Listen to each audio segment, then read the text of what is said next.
Okay. Kita dah live ke?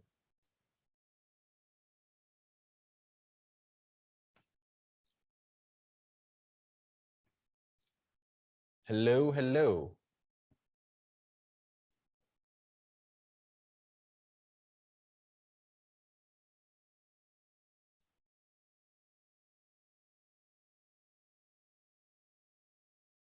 Boleh tarik ni atas poll tu nak tengok. 7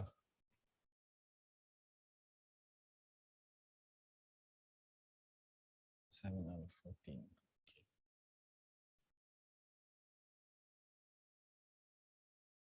Okay, simpan dulu lah.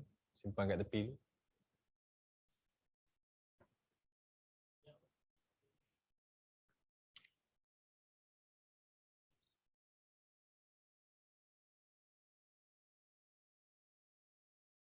Tadi aku cakap 8:45 ke 7:45? 8:35 lah.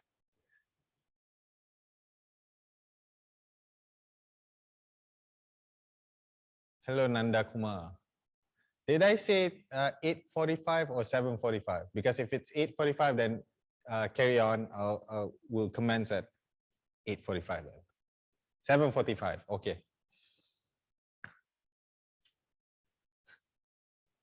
Okay. So it's okay, betul dah tu.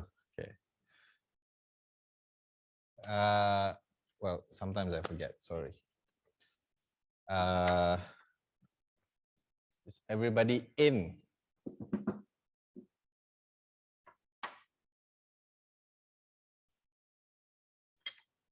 Did you guys enjoy the Michael Bublé marathon?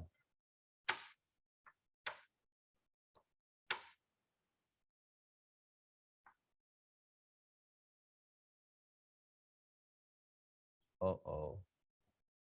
This must mean no. That's all right. Tuned out after. That's music. That's the thing about focus pulling. For me, I like to listen to music lah, because I myself am a musician. Well, in a sense that I play music. I find that having a rhythm, like if you want to pull focus, sometimes it's good to have a rhythm in your head. You know, it's a good thing to have. It's a really good thing to have. In fact, ada juga camera operators yang that likes to operate cameras to a rhythm, to any kinds of music. Yeah. They find that they also find that some directors likes to suggest a song, like say if it's a love scene and the dolly is going slowly, they would suggest a song, and then you have to imagine that song. You have to imagine that song, and you have to imagine dollying to that song. So basically, music is somewhat important as well on set. It's not just for elevating a scene in the edits. So you kind of have to visualize that song beforehand, before you go into the edit room as well. So I find that if you like music, listen to music, you will, you know, find that sort of rhythm. Because there was a time when I did a job where it's actually 2 years back, I think. It was Coast Guard. That movie, every day I would listen to this one really, it's like a symphonic metal band. It's not really symphonic, but it's a mixture of Djent, the Djent, it's pronounced Djent or something. the band's music is based on that genre, but they play metal music. They make metal music, and it also has some electronics in it. And I find that the music that they make, um, in such a way, it relates to the movie that I was doing.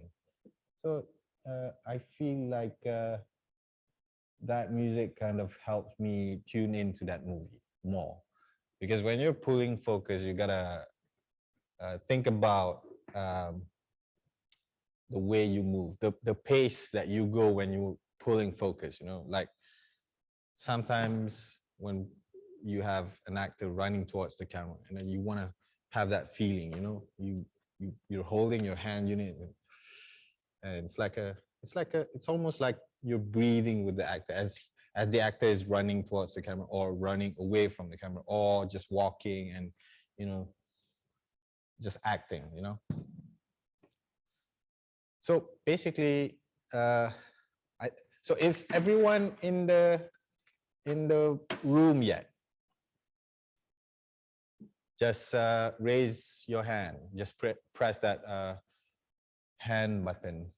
Is everybody is in the room? Okay. Okay. Very good, very good. Cool. So now we've just concluded the setup with the gimbal. I just want to talk about briefly, because the only difference between these two setups is that it doesn't have motorized gimbal. It's just, well, basically I want to show you how I set up for handheld shots. So handheld shots is basically, the setup, in terms of setup, is basically taking off the bridge, not bridge plate, but taking off some of the plates and putting something else in there. Like, so like this thing here. This thing is a shoulder pad.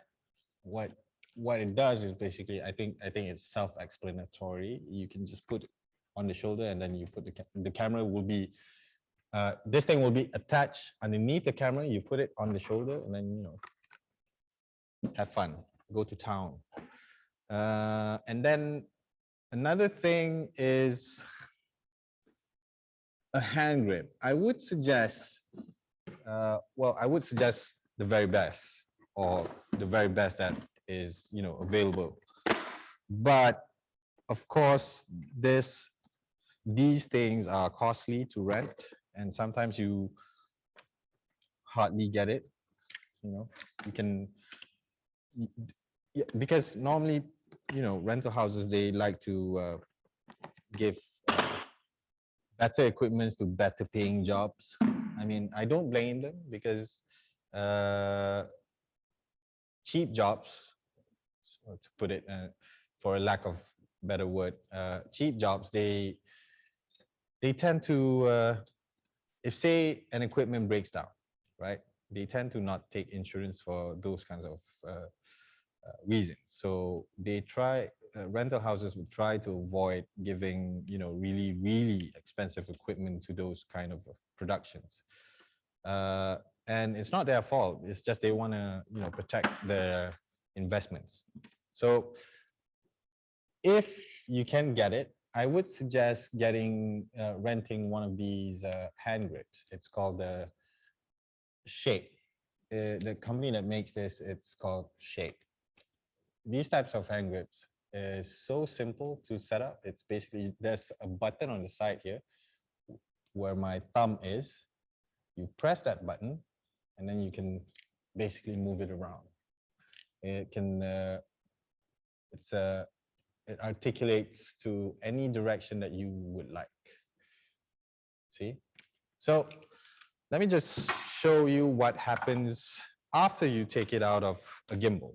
So right now, I didn't take out the crossbar on the top of the camera.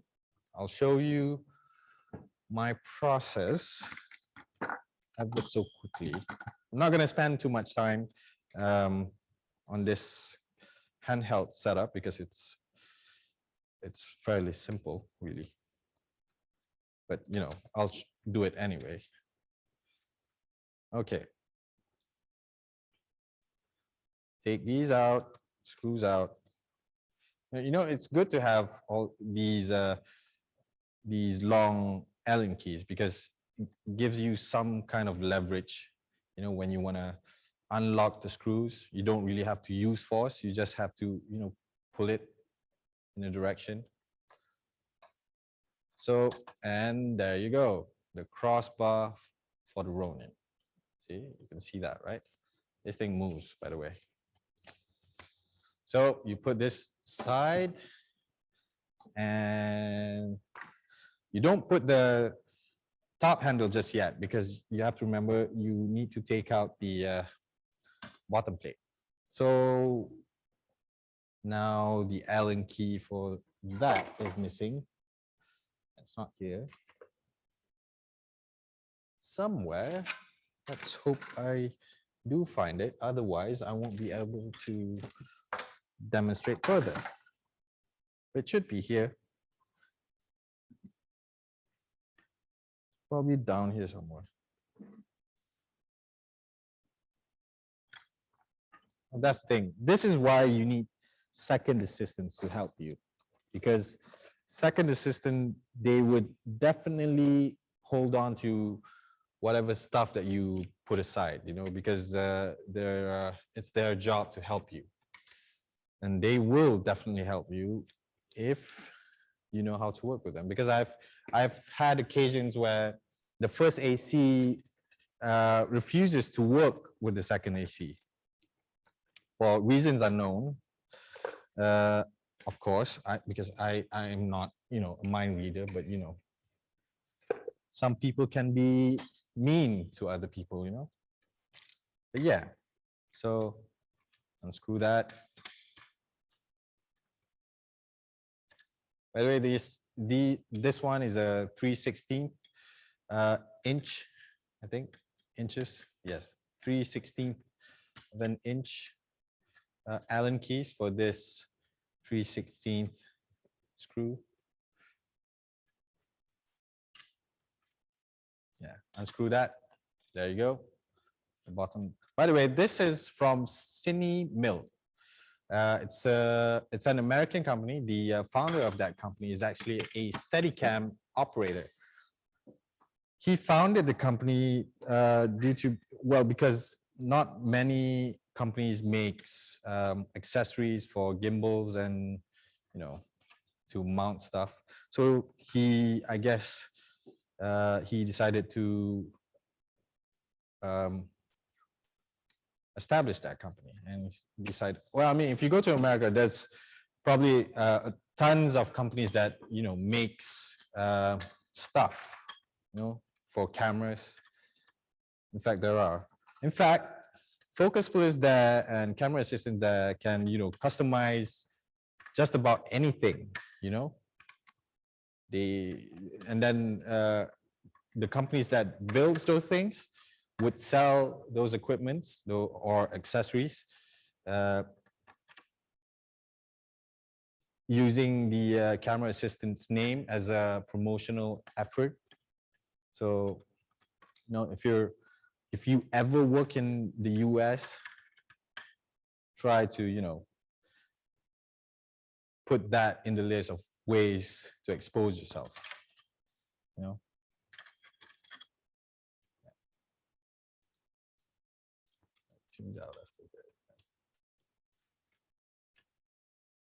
By the way, just an off-topic question. Just give me a genre. What genre of music do you guys like?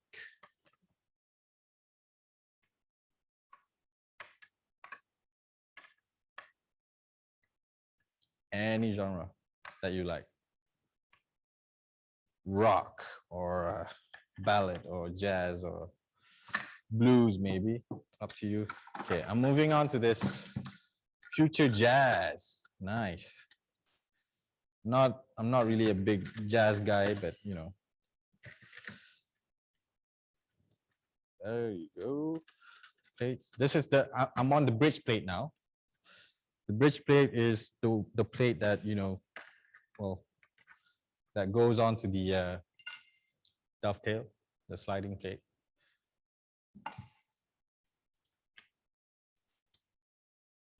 And lock that in. Now, if I were to be quicker, I'll just take these rods out. These are 19 mil rods, diameter, not length. And slide in these two 15 mil rods for the, well, these ones are quite short. I think they're about 100 mil in length. I would prefer something much longer than this so that I could do, well, so that, because the shape hand grip has this sliding mount where you can mount on the rods like so, but not on the back, in the back here, but in the front where the lens is. So what you do is basically you slide to there, you take this, and then you mount it on this rosette configuration, and then, you know, lock it there, and then you're good to go. Hotel toilet jazz, man. You know, maybe you should just listen to elevator jazz, elevator music, maybe. Okay, now since this rod is this short, what I'm gonna do is I'm gonna leave this out, and I'm gonna take this thing here. Okay, there is a trick. If you look here, there's a bit of an angle to the padding, right? An angle. This indicates that this way goes to the head and this way out, right? So what you do, if we're going back to the wide shot, okay, this is my right hand. This is my right hand. Okay, go back to the wide shot. Okay, notice that where my right hand is pointing is the way to the head. Imagine that this way is to the head, right? So spin it this way. The way to the head is this way, right? It's going that way. So what I do is, before I mount that, notice that the OP side is this way. Make sure you put it that way, or to put it simply, just put it on your shoulder, and then imagine your face being next to the camera. Let's put it like that. That's the best way to mount the shoulder pads. By the way, you can move it around and slide it forward, backwards, what have you. And then take the battery plate, but without the battery. Take the battery off first, and then mount this thing the back here. I mean, you can do this upright. I'll just do it upright. Okay. Camera's upright. And we take the rod, one of the rods. These ones are short ones. Sometimes I would get the longer top mount rods for me to mount one of the C-Force motor, this guy here, so that I could, you know, instead of using this rod attachment on the side, I could just mount it up here. Okay, that's in. That guy is also in. This guy here is the rod, what's it called? It's a rod bracket for the EVF bracket.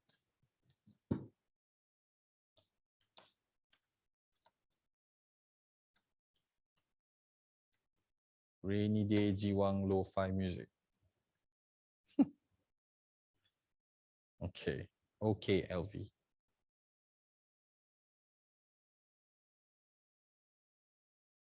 By the way, guys, LV is a freelance camera assistant. If any of you are focus pullers, needs a camera assistant, you can try and call Lin Vin there, or otherwise known as LV. She's very, very knowledgeable technically, and she knows a lot of stuff. You can, call her if you want some, assistance. And you mount the top handle. Notice that I'm going in essentially like a U-turn, right? I start from the top, I go to the bottom, and then come back to the top. Like so.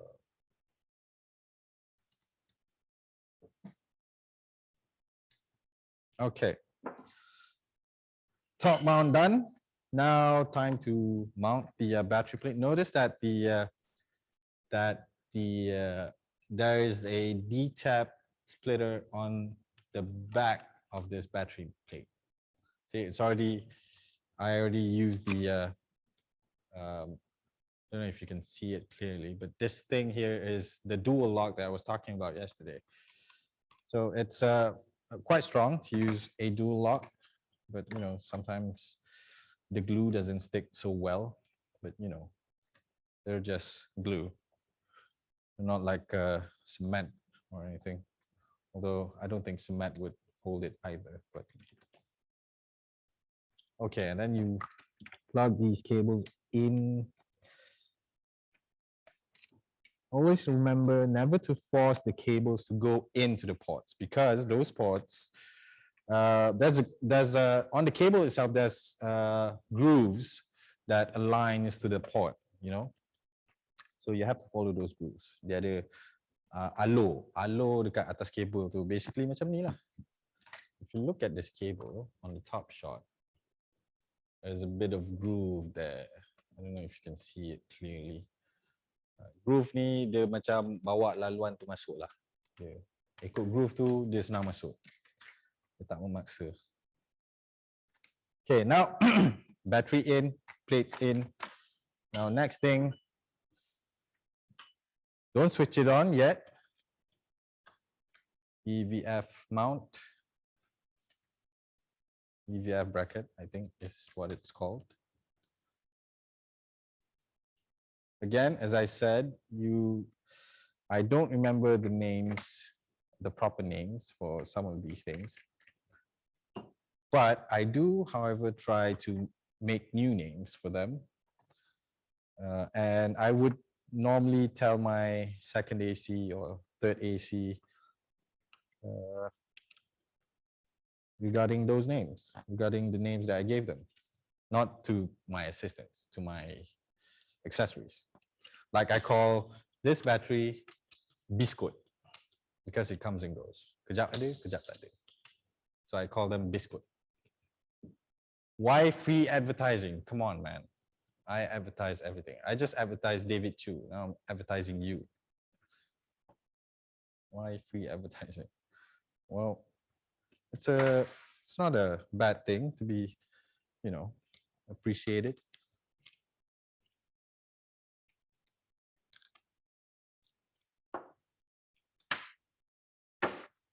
Now, okay, you probably can't see it, but what I'm doing now is essentially I'm mounting this thing here. Where's that going? This, okay.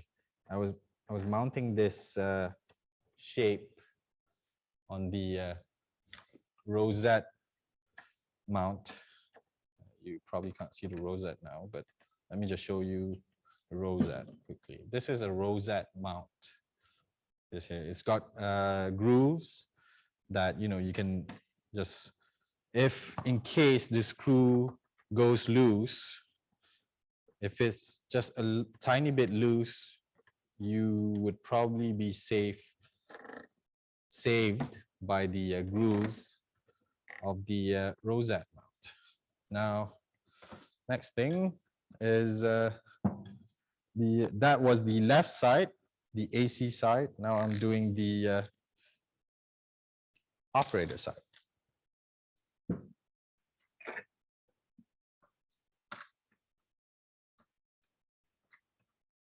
Now it's a good thing to have another person helping you with this, because you don't want to, smash the camera into anything. You don't want to break the camera just yet.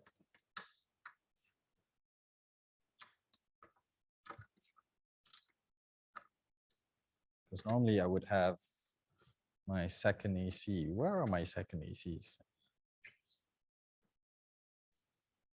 My second AC was supposed to join us tonight.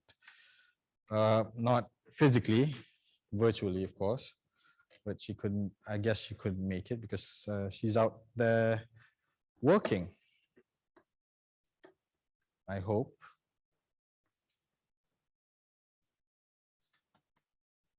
Okay, there you go. Now, the last thing to put on is the Cine tape. Don't worry, I'll explain how to set this up soon. So the Cine tape goes to the top there. And that's the handheld build.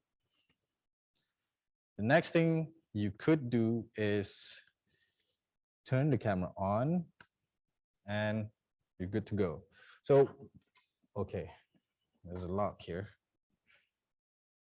It's loose.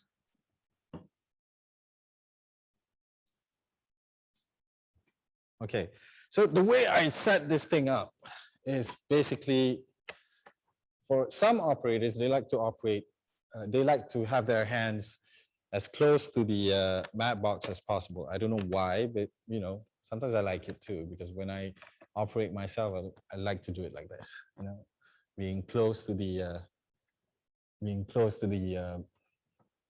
mat box, so to speak, because my hands could be like this. It's like that. I'm not suggesting that this is the best way to do it. You can obviously, do it like that, or what have you, or like that. It's really up to you. Actually, it's not up to you. It's up to the one operating the camera. So yeah, that's that. Operate the camera that way. That's that. And I think there's another cable that I failed to lock in. That's not a problem. So that's the my handheld build. It's like I said, it's a good thing to streamline your camera build so that you can, if you want to change it up to a next setup, you don't really have to change much. See, notice from studio mode to gimbal to handheld, the only thing that I took off is this battery plate and, well, the battery plate, the top handle, that's it. It's not a lot of stuff that I have to take off because I've seen people who, have the Teradek mounted onto the side and then it goes, it extends all the way to the side here to, wherever, and they have to adjust those things. So you have to consider even, I guess, 30 seconds. I mean, it's just the 30 seconds, but to some people who are impatient, 30 seconds to them is 2 years, apparently. But, and because I don't want to annoy people with the amount of time that I spend to set up cameras, I make my setup, I streamline my setup so that I could, minimize the time to set up the cameras. And I guess that's about it for camera setups. Do you guys have any questions regarding setups or regarding my camera setups? Any questions is welcome. And I don't put the monitor, by the way, because some operators, when they're doing handheld, they would prefer not to use the monitor, but some actually do. And if they do, I just, extend the monitor that way. I'll put the EVF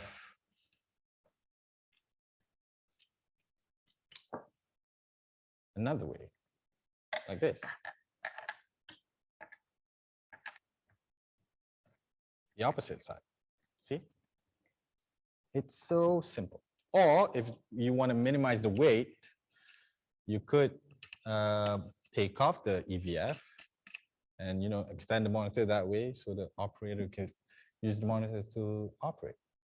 See, the EVF is now on the AC side. Now you can use the monitor to change settings. The second AC can use this monitor to change settings now because the operator is just going to use the monitor to see the frame. Imagine there's a monitor here. That's it. No EVF, just monitor here. So it's that simple. And if you want to ask me about the weight, it's definitely heavy. It's because you have to take into account the mounts that there are, the rigging points on the camera itself. It's heavy. It's over 20 kilos. Give or take, no, actually it's over 25 kilos, give or take 5 kilos. Yeah. Any questions?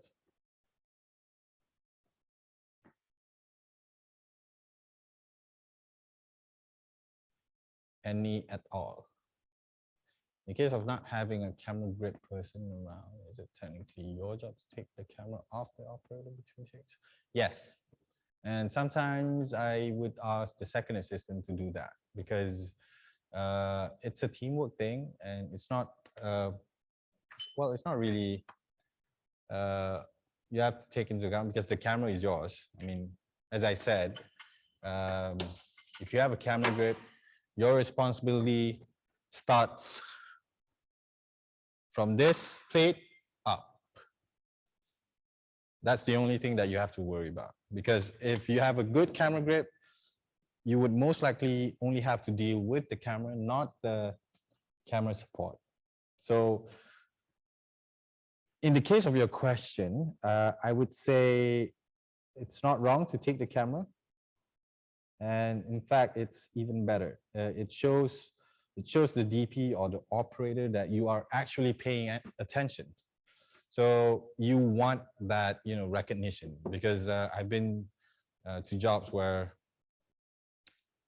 every time the DP puts down the camera or the camera operator, whatever, I would be the one picking that camera up. So it's like, 1 gold star for you or 2 gold stars for you. So it's a good thing, actually. And it's good practice. If you take the camera off the operator, and let's say if you didn't take it, right? And something happens to the camera, but you didn't realize it until you're going for another take, and then you realize that there's something wrong to the camera. And you realize that late, and you want to tell everybody, okay, hold on, I need to fix something on the camera. It's going to look bad on you. So might as well take the camera and, check it, Any questions? Any other questions?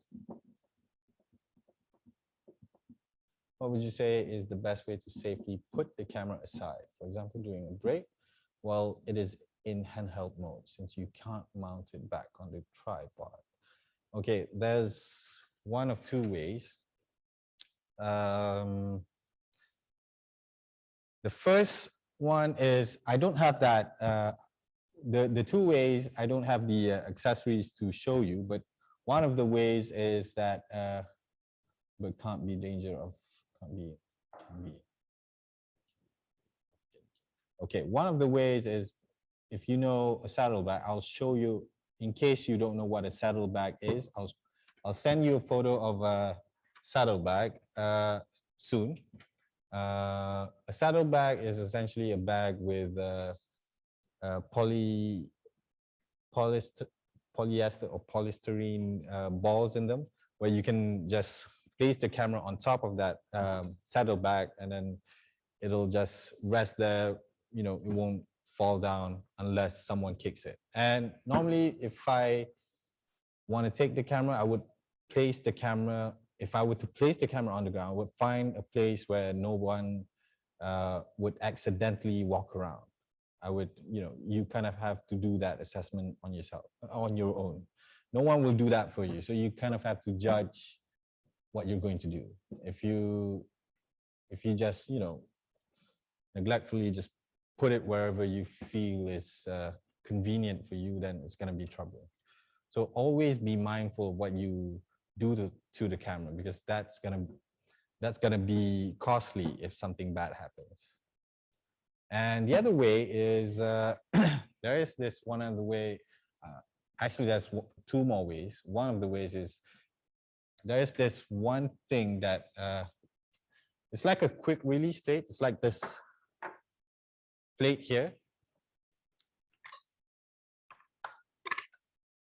It's like this. This is another quick release plate. This one is called, if I'm not mistaken, a Euro quick release plate. What it does is essentially, you know, oh, sorry. What it does is essentially you take this plate and the locking mechanism would, you know, activate. It's pre-locked. You want to make sure that it's locked. Push it to the side, and then it's locked. Simple as that. But in this configuration, you can't really do that because this thing is not attached to the plate, to the bridge plate. But there is another way where, if you've seen some of the Red cameras accessories, where the quick release plate, they've got another quick release plate just underneath the camera. That is quite useful for, you know, when you want to quickly remove the camera from the bottom configuration, the support configuration, right? It's a really good thing to have because you can just, you know, take it off and then store it in a camera coffin or something like that, and just walk off. Put on a mag liner. Sure, put it on a mag liner. Putting it on a mag liner would be safe if someone is watching over it, because you have to remember, if you put on the top deck, like right now, you run the risk of, you know, if someone places a drink, like right now I have a drink on the other mag liner. It's not on the camera mag liner. This is on my second mag liner, which is a bad practice, by the way. Don't put drinks on mag liners. I do because I'm not filming. It's we're doing a workshop. But don't put drinks on mag liners. And don't put food, don't put trash, don't put nothing apart from camera equipment or, you know, your own personal equipment. Don't put any stuff that is not in your kit list, preferably. So putting it on a mag liner, unless someone is manning the mag liner or someone is looking after the mag liner, you should be fine. Anything else? Would you leave it on the mag? I would, but here's the thing.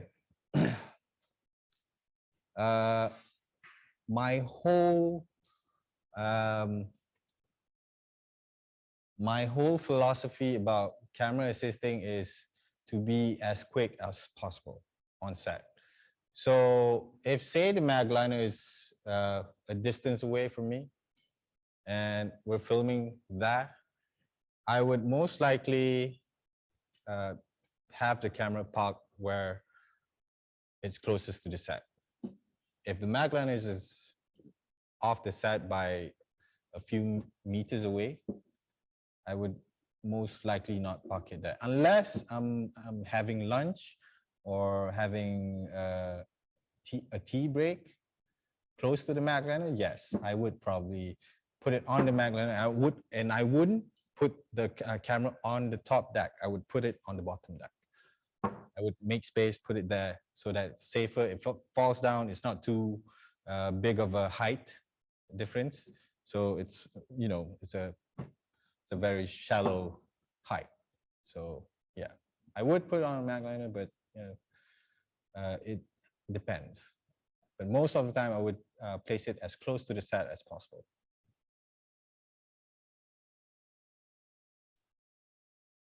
Next question.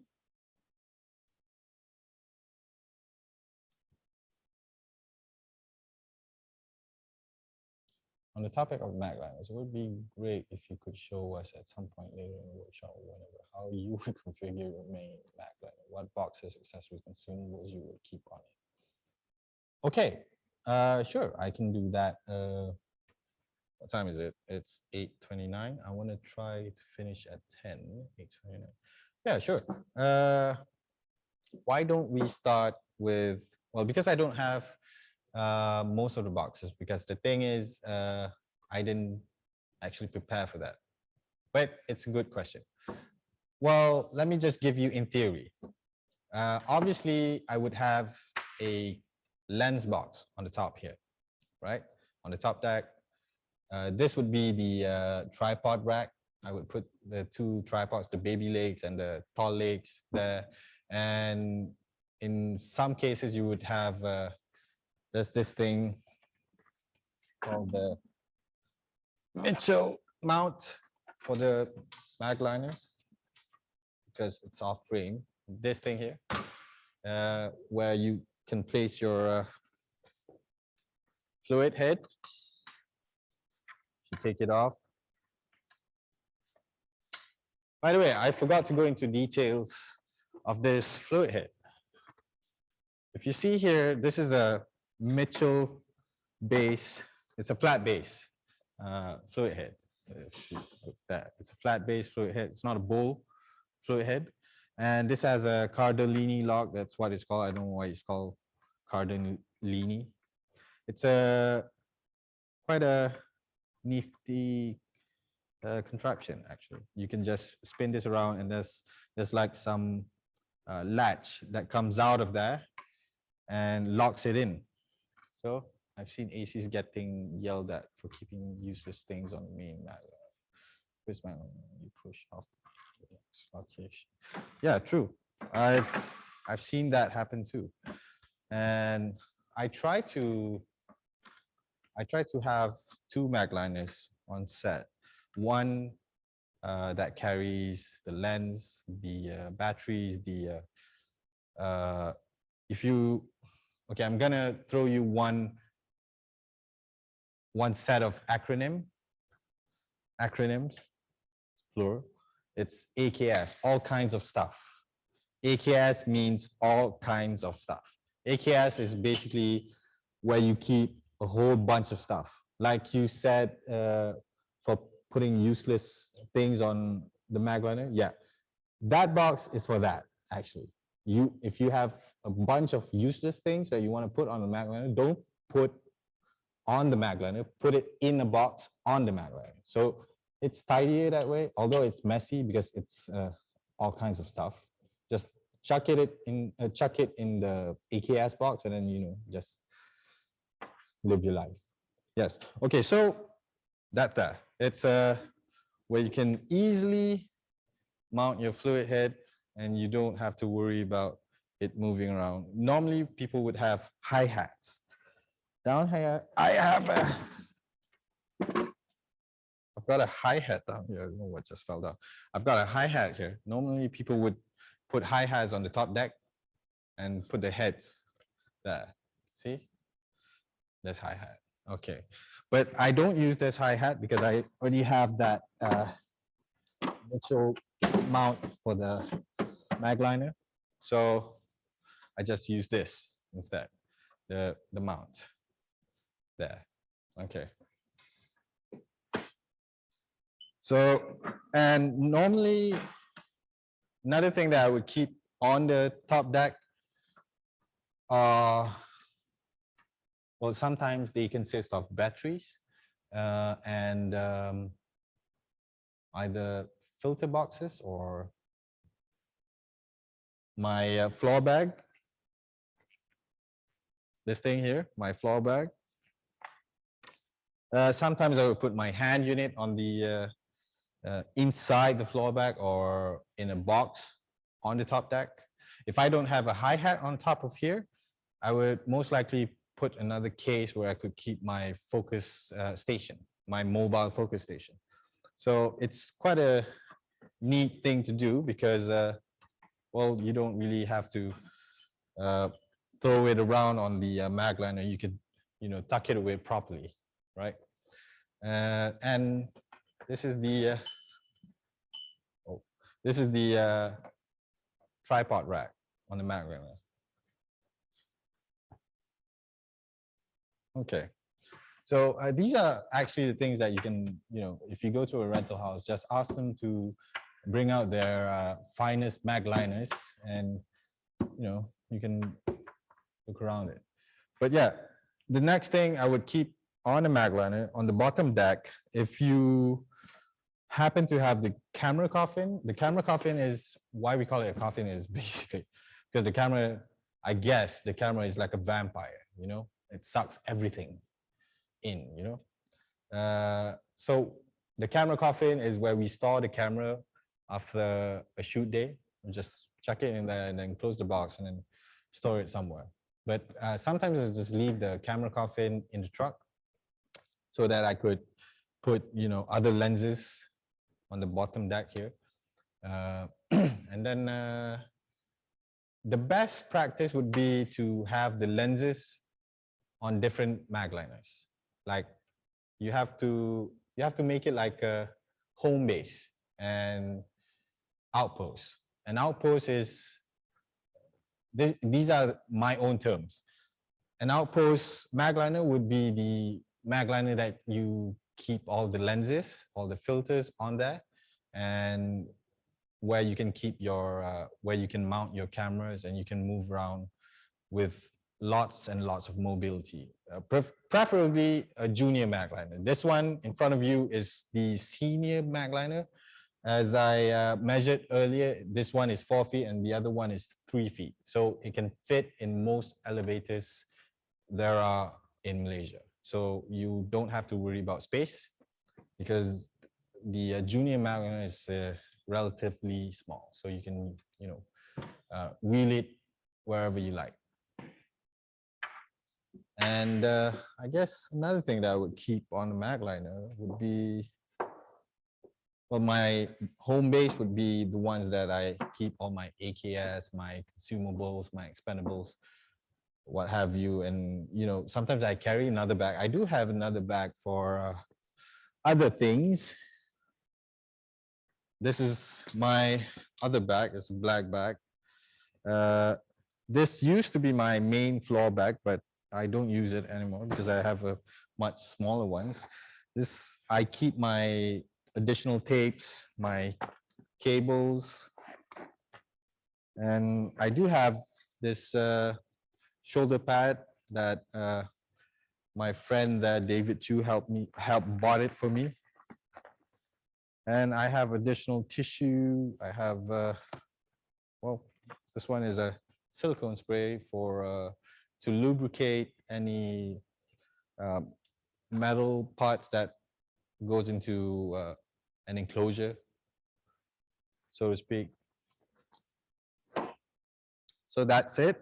I guess, I mean, it's pretty basic.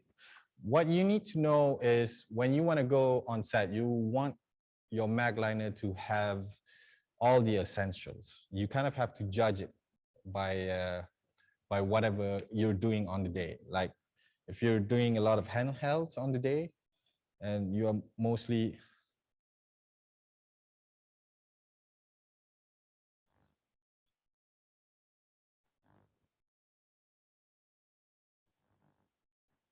yes. I just want to point out that LV just sent a text in the WhatsApp group. You can check that out. It's a really good thing. the AFE website. Yeah, you can find most of these things in AFE. In fact, if you ever want to check out any camera equipment or any equipment at all, you can just go to AFE and then you can ask UN to help you around, or anyone that works there like Din or Maya, or right now they have a guy named Mike. You can ask them to, help you around, and they'll show you around the camera equipment. It's like I would go there regularly if I don't have a job going on, but if I'm not there, it's probably because I'm on a job and or I'm doing something else. Obviously, I have a life. Come on. But yeah, any other questions about Magliners? Or any questions at all in general?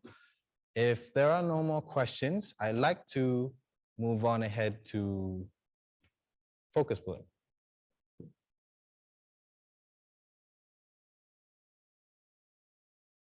By the way, I just launched another poll just before the break. Just now, do have a look. I think how many? There's only 10 people who have seen that.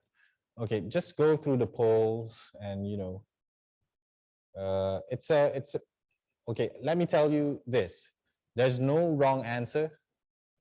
There's only the logical answer for those questions. It's not really a question of your intelligence. It's a question of your taste. What do you feel like doing? Because you have to have your own opinion on things. Like me, I listen to your opinions. If you want to give me opinions, I have no problems at all listening to people's opinions, because the thing about opinions is that they're all valid until it's till it's not, for you at least, but maybe for others, but I don't reject any opinions at all.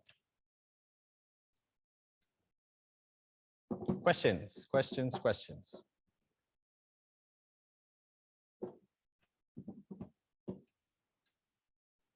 There are no more questions. Should we move on to focus pulling? What say you?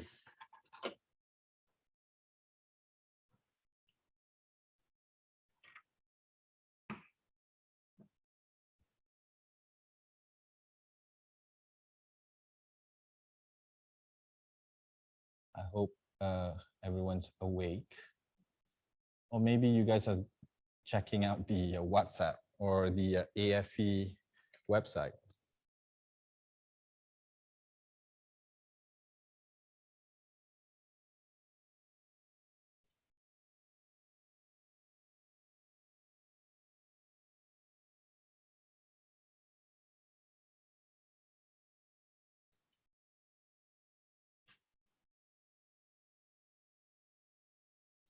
Any questions, you guys? If not, we can move along.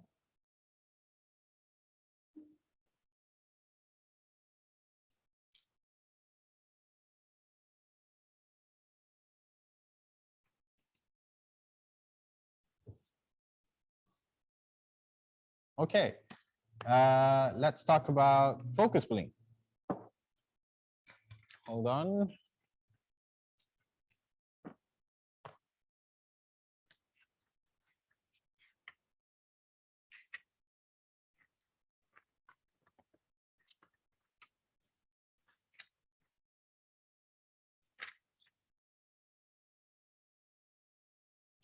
Okay, Lord, check the website later and pay attention in class, please.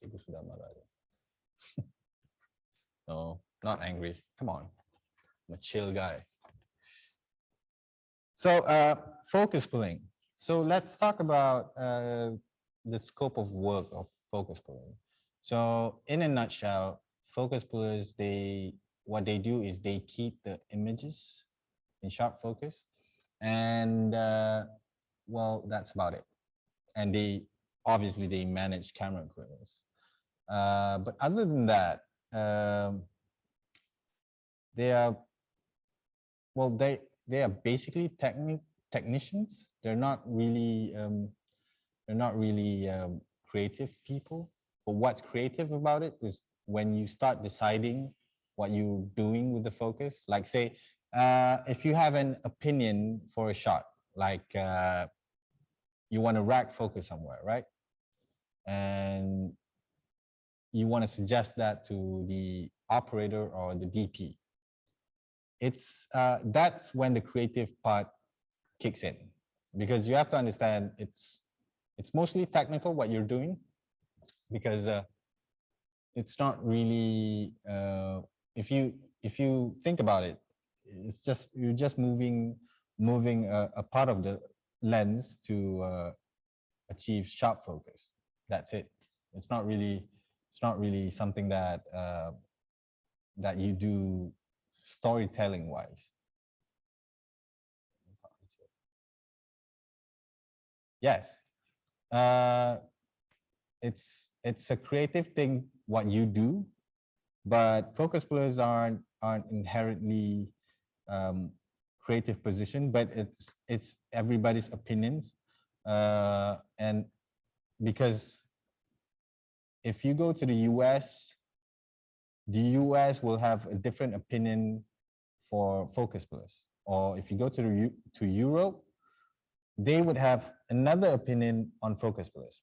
But if you ask me personally, I would say yes, they are creative people because they deal with timing, they deal with the story itself, because you have to read at least a part of the script to understand the story and where it's going. And if say you've got a blocking session or a rehearsal session, I've been to a job not recently, but I think it was last year. I think it was it last year?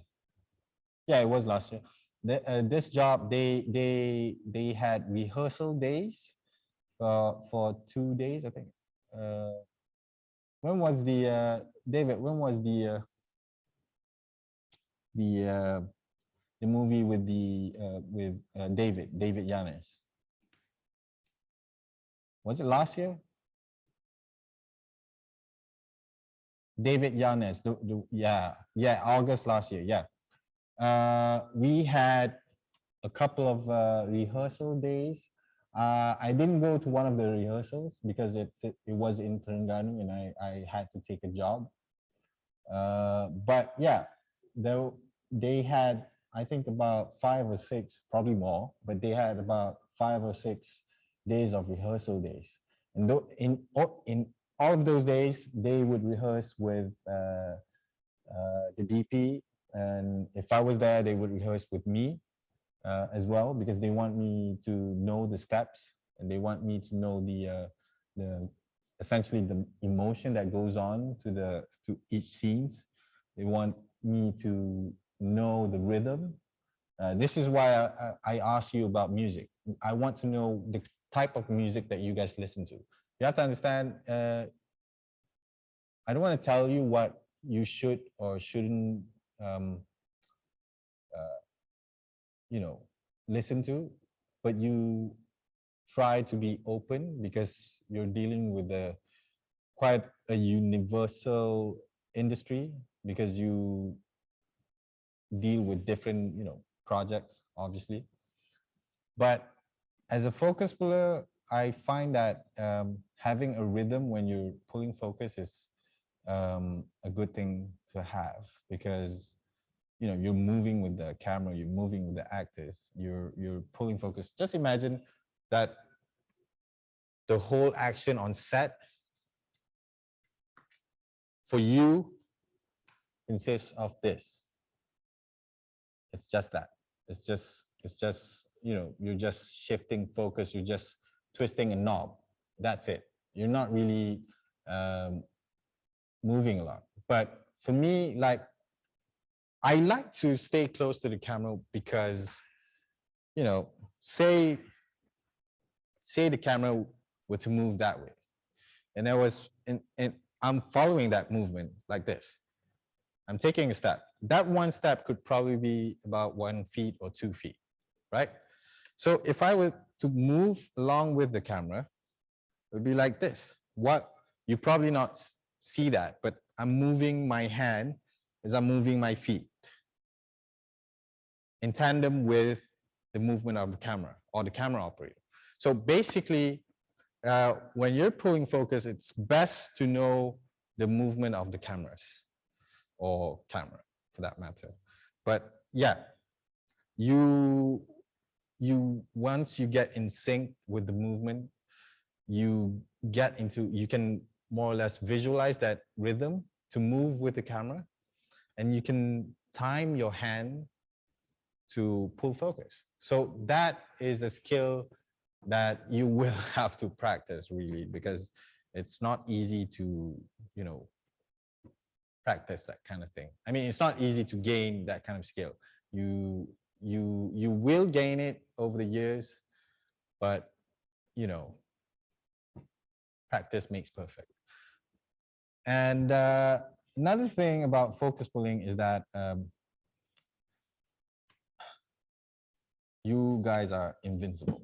And not invincible as in indestructible. I mean, invincible as in nobody notices you until, you know, this is a common dogma, so to speak, that you are invincible on set. No one notices you until you don't do your job or you mess up a focus. When you buzz a shot, like it's soft for probably a good second, and people notice your mistake, and that's when you get noticed. It's a good thing to stay silent, to stay invincible. It's a really good thing. Why? Because you don't want to attract too much attention to yourself on set, because you want to keep away from people's attention, but as close to the action, right? That's a good practice as a focus puller, because you are more focused on the job, as opposed to, I have seen focus pullers who, I don't know, they get starstruck or something, and they see an actor, they start, ogling over the actor or whatever, right? And hold on 1 second.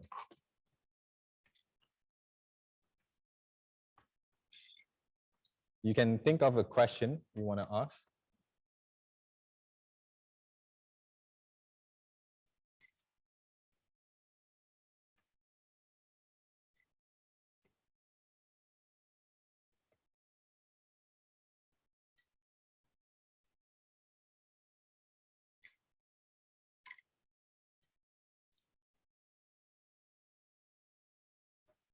Okay, sorry about that. I was dealing with something for tomorrow. So the thing about focus pulling is that if you've heard of, I don't know if you've heard of a group called the Focus Puller at Work. It's an international group that houses a lot of focus pullers all over the world. I'm one of the members. It's not really it's not like an institution or something like that. It's just like a focus pullers club. It's like a social club where you can share information. In fact, I'm gonna send you guys invites to that group, but you're gonna have to download a Wix mobile app, and yeah, I'll send you invites. I'll send everyone invites to that group. There you can actually find quite a lot of stuff. Yeah, a lot of stuff. If you dabble in 3D printing, they just had this new blog for 3D printing, and you can find a lot of cool stuff there. You'll be surprised, there are quite a lot of focus pullers who does 3D printing, but I'm one of them. And Focus Puller at Work is also a group where you get to share your experiences, you get to learn about other people's experiences, and you get to, in a way, theoretically grow. You can grow your knowledge by reading a lot of facts from that group. they've got a lot of blogs. They got a lot of Q&A stuff like that. There was this one interview series where the group, the heads of the group, they interview a bunch of focus pullers from the US and the UK, I think, or the Europe, in Europe. And I found that a lot of what they do is similar to what I do. And I feel like it's the same thing everywhere. If it's the same thing everywhere, then you should probably take this into account. When you want to be a focus puller, you have to take into account what I'm saying to you. If I'm saying that you have to be invisible, be invisible. Don't stand out. I mean, you'll stand out amongst your peers, but don't stand out when you're on set. Try to be as discreet as possible. But yeah, all you do on set is basically get the camera there, shoot, keep the image sharp. That's it. In a nutshell, that's quite a big nutshell, by the way. So another thing I want to talk about focus pulling is that you also have to know about depth of field. We talked about it earlier, about depth of field. I want to show you something my father gave me a while back. He gave it to me. It's not an heirloom, so to speak, but it's one of his, prized possession while he was pulling focus. This thing is called a depth of field calculator. Well, you can't really see it, can you? I mean, you can see the gist of it. I mean, the outlines of it, but you can't really see it in detail. But, I can take a picture, send it to you, and, I'll send each configuration. Basically, what it does is it measures the depth of field, but this one is for 35 mil film. It's not really, but you have to think if it's 35 mil film, it's more or less like a film sensor, right? A digital cinema sensor. So on the side here, I just want to just point out that there's this circle of confusion calculator down here on the side here on the top left. What it does is got 0.025 mm, 35 mm, and I think it's 0.5 mm. Those are actually the 0.35. I think it's 0.25 is actually super 35, and the 0.05 is, I think, a bigger focal plane than super 35. Okay, so this is the depth of field calculator on the side. On the side there, you'll have, oh, it's too bright. Is it too bright? Is it too bright if I do it like this? Is it better if I do it like this? Yeah. On the side here is T-stops and F-stops, right? There's a witness mark on the side there where you can put a value of focal length. On the inside is the focal length, on the outside is the T-stops and F-stops. You can align one of the focal length, like right now it's on the 75, this 50 mil on T2, and I would set it a fixed focus lenses. A fixed focus lenses is basically a prime lens. Let's go to the top shot. If you look here, the top here, it's unclear, but it's basically a representation of depth of field. It's quite shallow. Even though it's a 50 mil, it's very shallow. But it shows you which line you should follow. There's 3 lines on the outside. There's 3 lines on the left and right. Each lines represents different circle of confusion. But the line closest to the inside, the center line in the inside is the Super 35 sensors. So yeah, you can actually use this on digital sensors. But there's also one other thing that I like to show you. If you look in the comments, I sent a link earlier for an application called F8 Lens Toolkit. Try and look in the comments. There is this one link.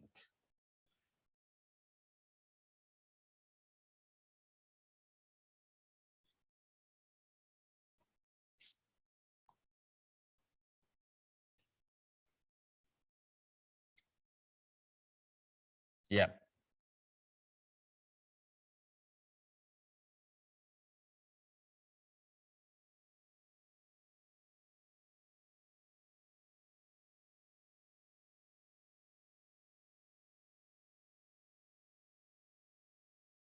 iPads and iPhones. I think they make them for Android as well. Not really sure. But if you have an iPhone like I do, you can definitely download it. In fact, I want to tell you guys, there's a special treat. I've got free lines, not licenses, but basically F8 is sponsoring this program. Just want to let you know that they've given me 3 free,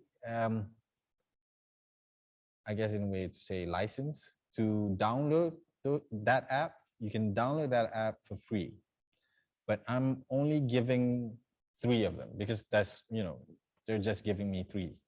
So that's the reason why I want you to answer those polls, because I want to see people answering those polls, and whoever answers them, because in those polls your name will pop up, obviously, and I'll see who's the one who contributes the most to answer those polls. So if you answer those polls, whoever is the most consistent, I will give you one of those apps for free.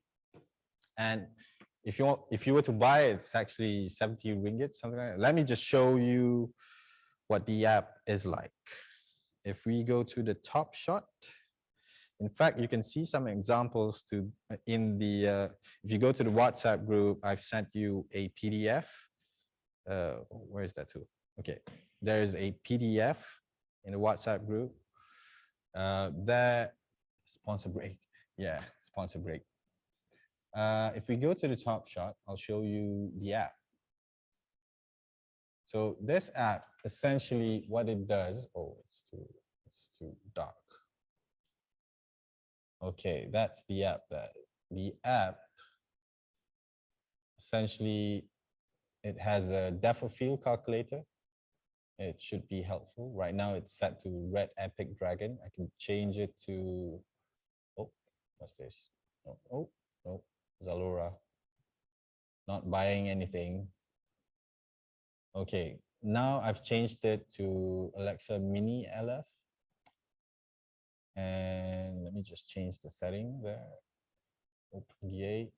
Okay, it's open gate, extraction, native aspect ratio, Zeiss Supreme Prime. I want to show you something quite interesting.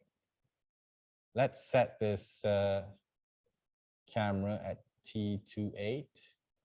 Currently it's at T28. And I'll put the focus distance at 10 feet. Ooh, at 10 feet with a 50 mil lens. If you see there, those two lines represents the end of the acceptable focus of depth of field. This is the depth of field there. That's the end of the acceptable focus. And the center there, if you see the blue line there, that blue line is actually the the distance to the camera. That's 10 feet, and this one is 11 feet and 9 inches. And the near, this is the near and far. The near is 8 feet and 9 inches. So that's 3 feet of depth of field. Let me show you, this is an Alexa Mini LF at Open Gate, by the way. I just wanted to show you something interesting. Not lately, but I've heard some debates regarding depth of field. There's some debate that says bigger sensor has shallower depth of field. Okay, right now the Alexa Mini LF at 10 feet with a 50mm lens at T28 has a 3 feet of depth of field. Now I'm gonna go, bear in mind, Mini LF has a bigger sensor than the next camera that I'm about to show you. The next camera is an Alexa Classic. This one has a typical Super 35 sensor. I'm gonna change the settings to 16:9 mode 2K with a native aspect ratio of 1.78:1. Put it at 50mm T28 at 10 feet.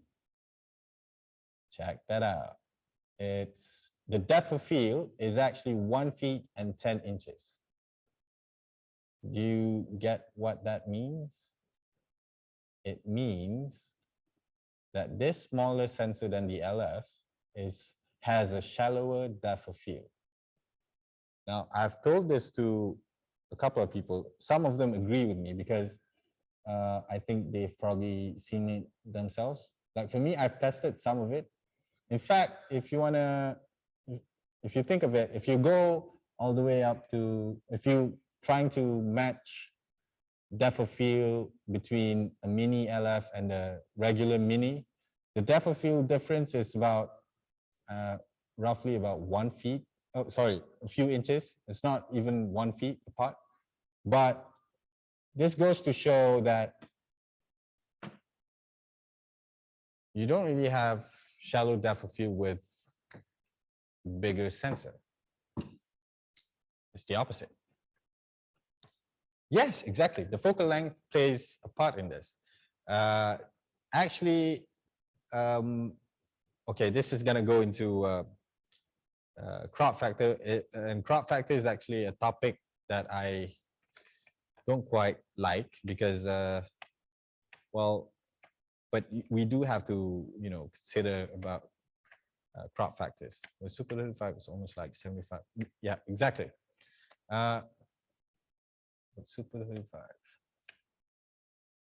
Yeah, a 50mm should be about there because a Super 35 has a crop factor of what, 1.6 or something like that, because a full frame 35, because the basis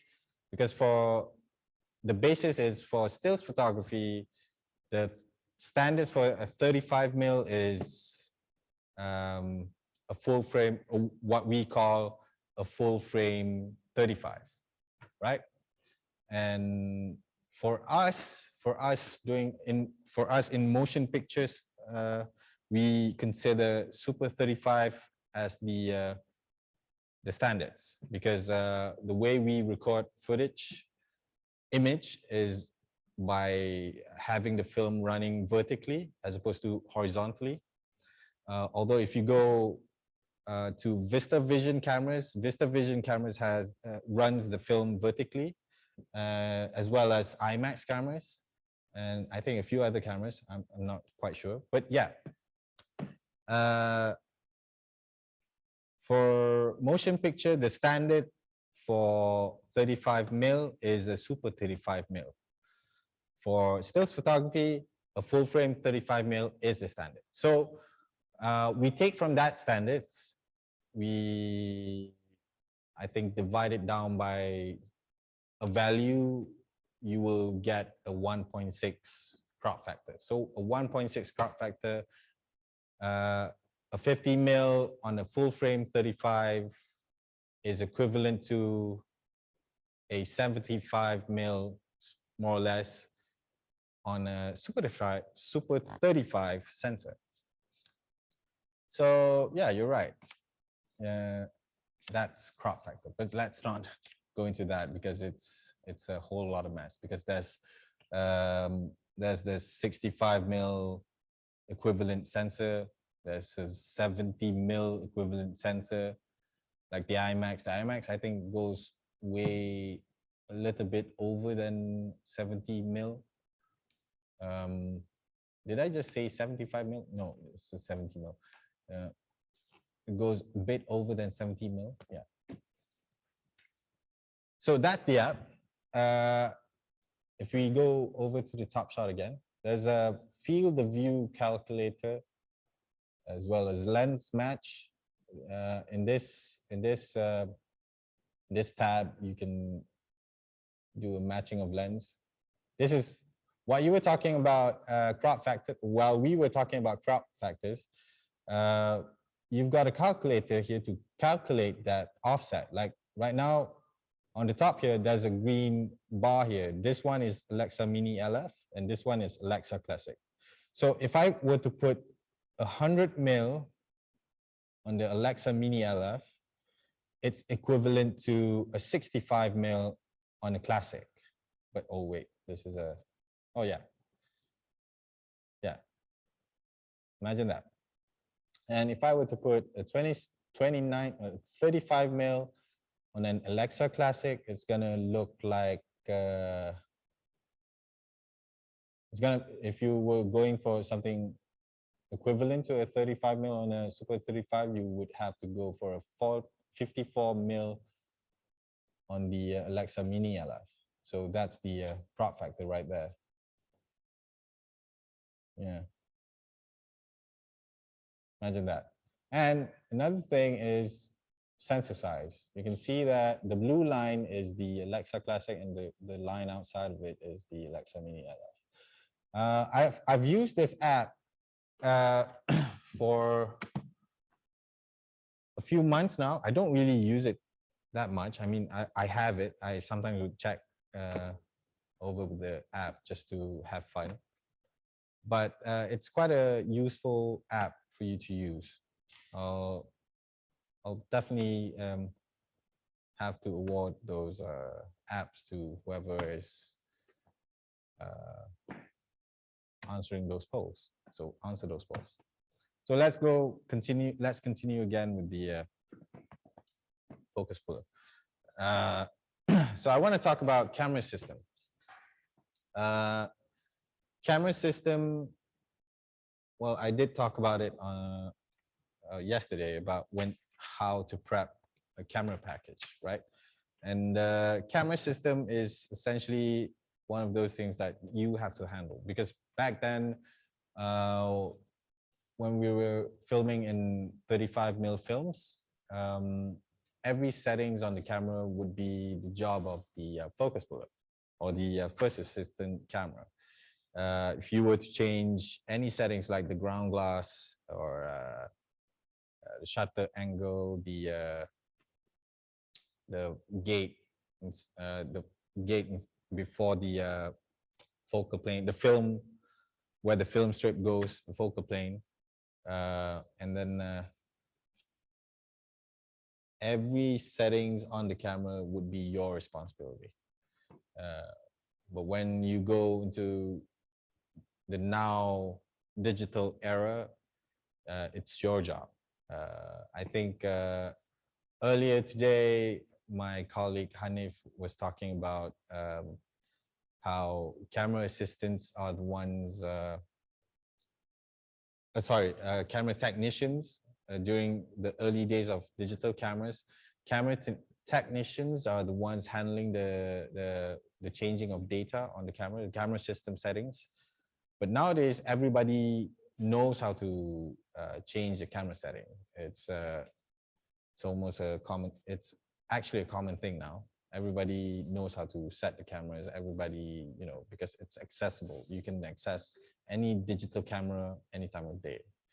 So a digital camera is not that hard to set up. I mean, I think I've sent a PDF of a menu structure. I can share with you later on after the class. I'll share with you a menu structure for Red cameras and Alexa cameras. Basically it's a simulation of Alexas and Reds. I don't know if Panasonic or Panavision or any other camera manufacturers have apps like that, but I'll try and find if there are any, and I'll try and share them with you. But for now, I'll just share from the two big camera companies. I would consider Red Cameras as a big camera company because you know, they're quite big. Although Panavision is also big, but they're kind of tight-knit company. They don't allow any other person to, you know, just, you know, mess about with the camera systems or whatever. You kind of have to go to their classes and learn about the camera system themselves, and you have to either take the classes in the US, because I don't think there are classes here. So that's camera system. Now, I'd like to show you how I set up my focus station.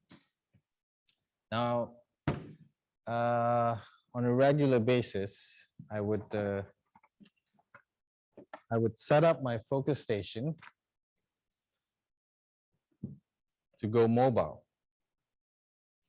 Where's my Allen keys? So if you look here, the ARRI WCU4 has this monitor mount, this thing here. It goes on top of this WCU hand unit. What you do is that you screw them on. By the way, this is a 3mm Allen key that works on the camera as well as this monitor mount here. You can mount that, and I have a choice of monitor, but if the rental company or the production is hiring monitors from, you know, the rental company, I would just use that monitor. See here? See what's actually there? That here is, well, this is actually, normally I would put call sheets or a strip of call sheet on the thing here, because I would normally have a lens hood, and I would put on the side that the lens hood would extend this way. It will be like, you know, it would be like this. I would put a cheat sheet on the side or a part of a script. I will show you pictures. I do have some pictures of that. Show you. But for now, I'm just gonna show you how I set up my focus station. I would screw this monitor on there. Okay, here's a tip. If you want to have, sorry, fell down. Here's another tip. Get a chair. Okay, if we go to the top shot, okay, the stick is off, but this is a sort of adhesive to lock the screws inside the screw holes. What you do with it is, I'm going to send you a link to it and probably pictures as well. This thing is called Loctite, and it's got intensities, like this is a 480. I don't know what that means exactly, but I've used it. It's not that strong, but it's, well, you know, it's strong enough to keep a configuration in place, but, you know, but what I would normally do, I would just squeeze a bit onto the screw. This is the screw here. I would squeeze a bit onto it, but I won't do it now because I don't want to, you know, keep it on there. that's one of the ways to keep a configuration stable. Then I would lock it there.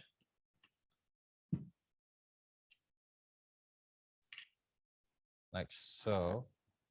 I'm just going to do it roughly. And there's a lock in the back here. I can lock the tilt because this thing can tilt. Just going to lock the tilt there.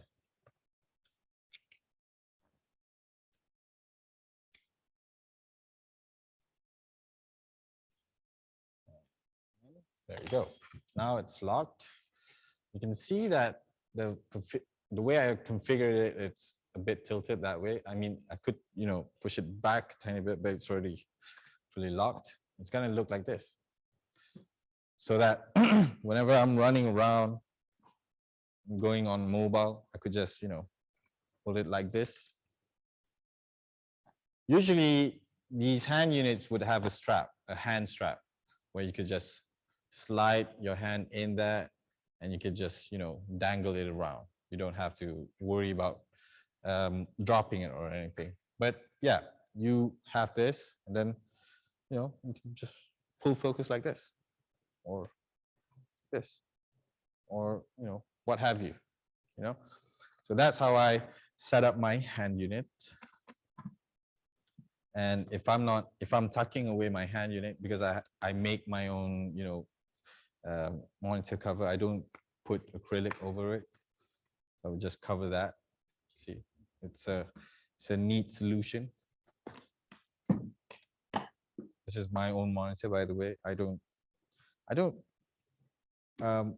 if I had the option, I would go for a 5-inch small HD, but they don't have one. So sometimes I use a 7-inch, but it's all right, but it's just a tad bit heavy.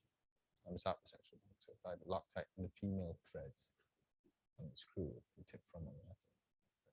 Okay. There you go, guys. A quick tip from LV there.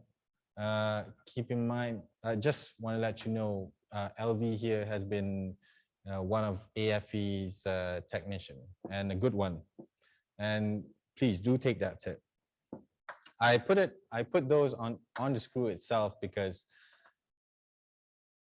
in a way, I don't want to have it, if I were to put it in the hole, the reason why I don't do that is because if I were to put it in a hole, I don't want it to, squeeze out, so to speak, because when you're squeezing the lens in, squeezing the screw in, as you are screwing it in, the liquid will, spill out of it and then get on top of the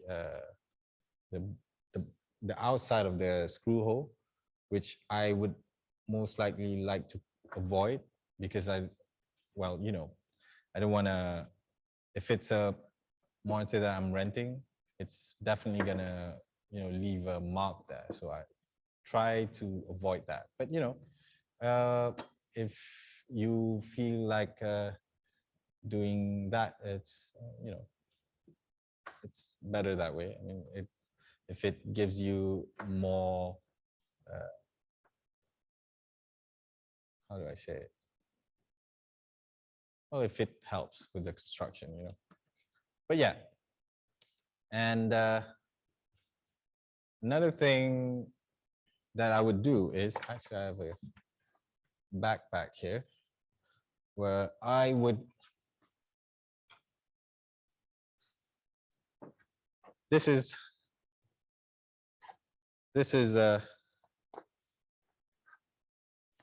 thing here is basically, it's black. You hardly would see it.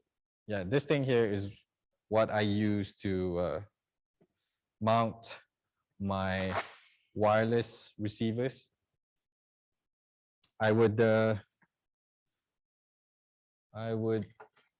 take this wireless receiver here, and what I would do is, because this thing has a battery plate on both sides, but normally if I were to use an older version of this, it would have a flat surface, not really flat, it's got grooves. But yeah, I would put dual locks. I would stick it on there. I would have, if we were to go to the top shot, can we go to the top shot? I would have cables running to the side here, and then run it in there to go out here. There's another hole there. I think I should switch on the light. Okay. There. It's gonna come out here. I'm gonna lock the cable in place there. Run it through here. So I could, let's go to the wide shot. I would wear this bag, run the cable down, and then cable's gonna go in there, power and video feed, and I would run around, full focus. That's how I do it. I like to be mobile, but if I do have the option of having a very light setup where I could place this receiver back here, it would be very, very helpful. Yeah. But I don't have that just yet because you kind of have to buy that. Or you could just, there is another solution where you could put a cheese plate on the bottom here, where you can, there's a screw hole down here.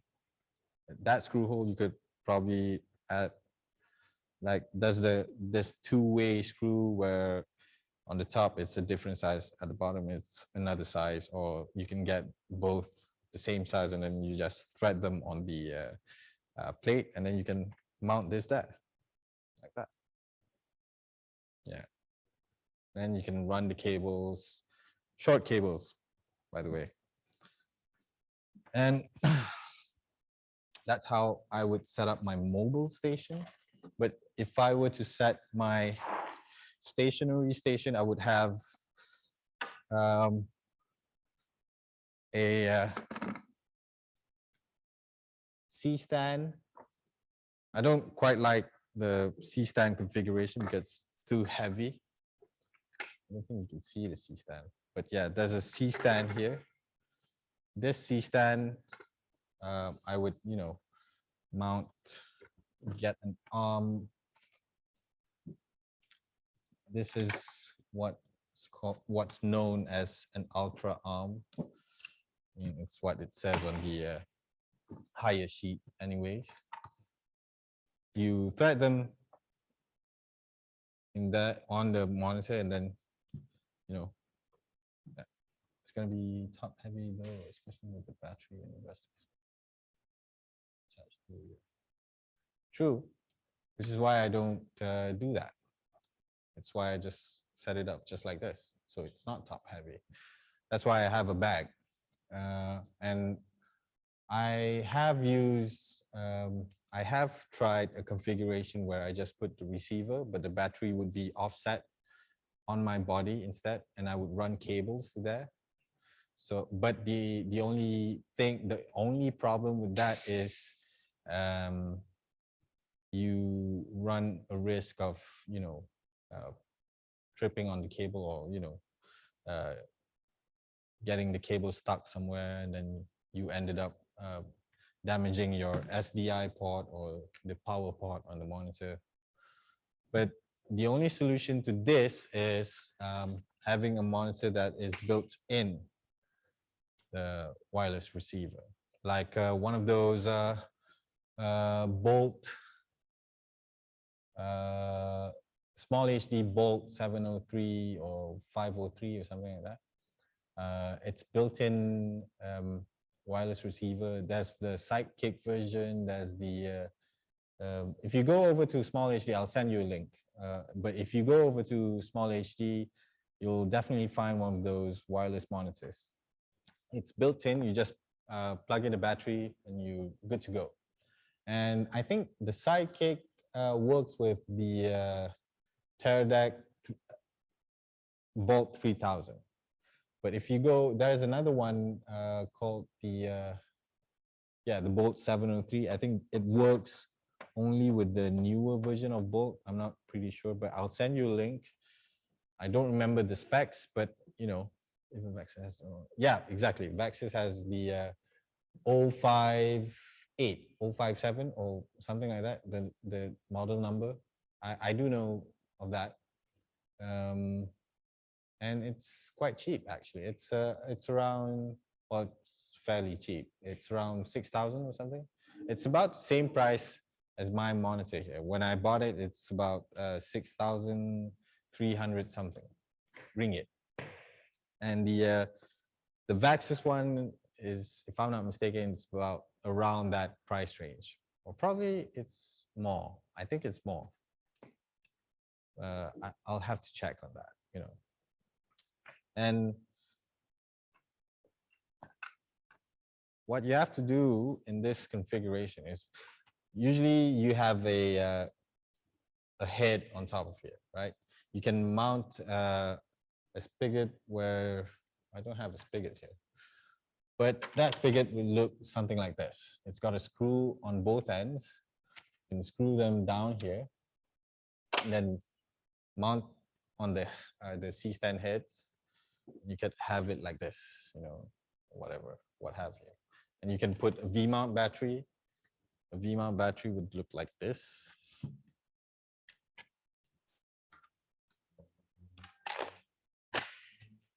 V-mount battery, switch it on, blah, blah, blah, and then switch. Okay.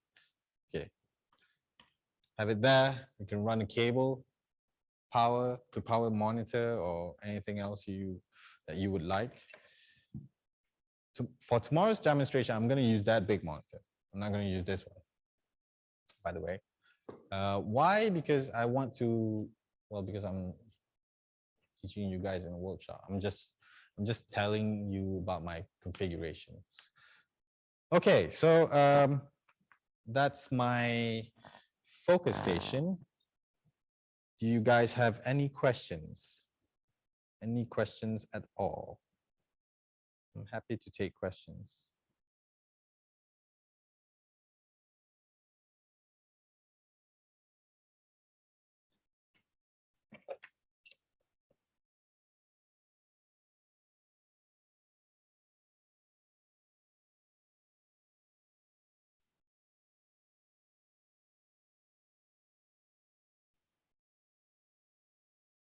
Any questions? I do. I prefer them to be small. That's my only preference.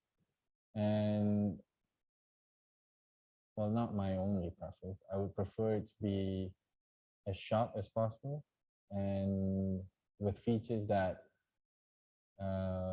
would help me to judge exposure, because sometimes some DPs would like me to help with them to maintain exposures. And screen quality, sorry.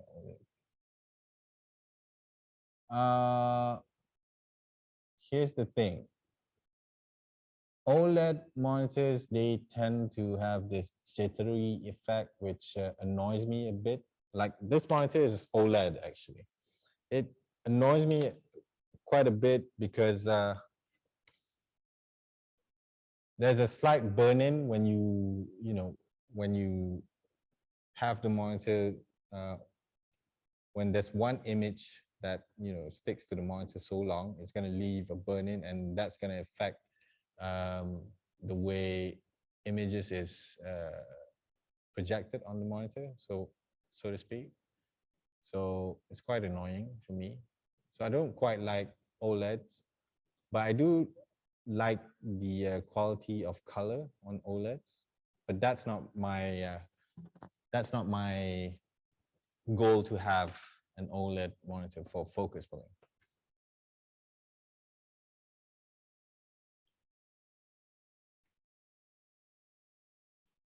I do use a monitor. Like as I said before, some DPs, they like to rely on me to judge exposure. And I would like to have a monitor that can reproduce um, a guide that is accurate enough that I could, help advise in terms of exposure. By the way, I want to give a quick answer on brands. I don't really mind the brands. I mean, I like Small HD, I like TV Logics, but I think I would prefer TV Logic because if only TV Logic has features like Small HD, I would buy that brand. Or if the technology of TV Logic has the features like the menu system like Small HD, I would definitely buy that brand.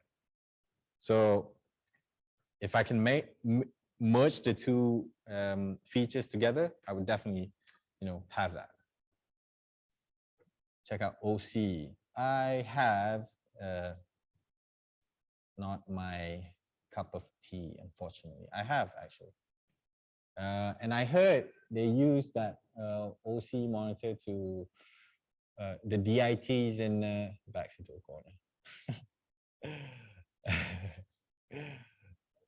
Yeah, well, I've heard stories. I don't know whether it's true or not. The DITs that did the movie, the one that they shot in China. I don't know if they shot it in China. Yang Zhang Yimou Shadows, not Shadows. It's another movie. That the one that has Matt Damon in it. It's a Chinese movie, basically, but I don't remember the title. I think it was Great Wall. They said, I heard stories that, yeah, the Great Wall. I heard stories that the DITs that use OC monitors for color reference, which is, for me, it's quite a big commitment there, because you're basically committing, something probably blasphemous, because you already have really well-known reference monitors. National Pride, bro. Yeah, I know, National Pride, they make their own stuff. But again, there are some Chinese products that I quite like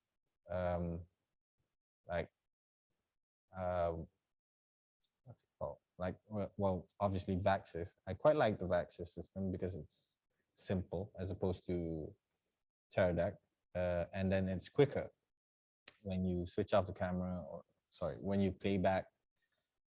With the Teradek, if you play back on the camera and then go back to live mode, it takes not long, but probably about 10-20 seconds for the Teradek to refresh and receive that new signal from the camera. So yeah, Vaxis is quicker in that sense.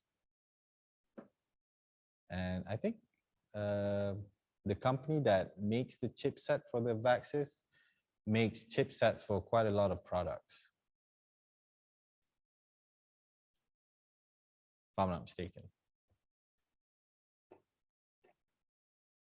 And another thing I like to point out for monitors should have a feature that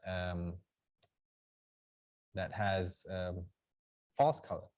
False color is, I think, the easiest way for you to judge exposure, because, well, obviously, it's not my job to judge exposure, but if I were to help, I would need something that's easier, easier for me to judge exposure. So yeah, I would like a monitor that has false colors. Obviously, Small HD has that, and in fact, TV Logic has it, but there's no. You kind of have to set with the TV Logic. You kind of have to set the middle gray in the monitor. I know OC has it. Obviously, I've used it before. I mean, I've dealt with OC monitors before. If you know Jasper Huang has, I think, about 4 or 5 monitors by now, because I used to see 2 OC monitors and it's quite good. Are you sure it's not 4 keys?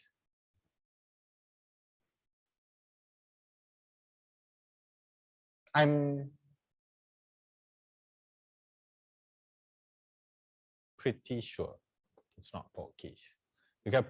Because the first time I see Portkeys brand in Malaysia was after I've seen OC. See, I've seen this OC monitor way before I even realized Portkeys exist. Yeah, probably. But the monitor is surprisingly, good. But only because it's big, So probably the display is much better when it's bigger. Size matters, bro.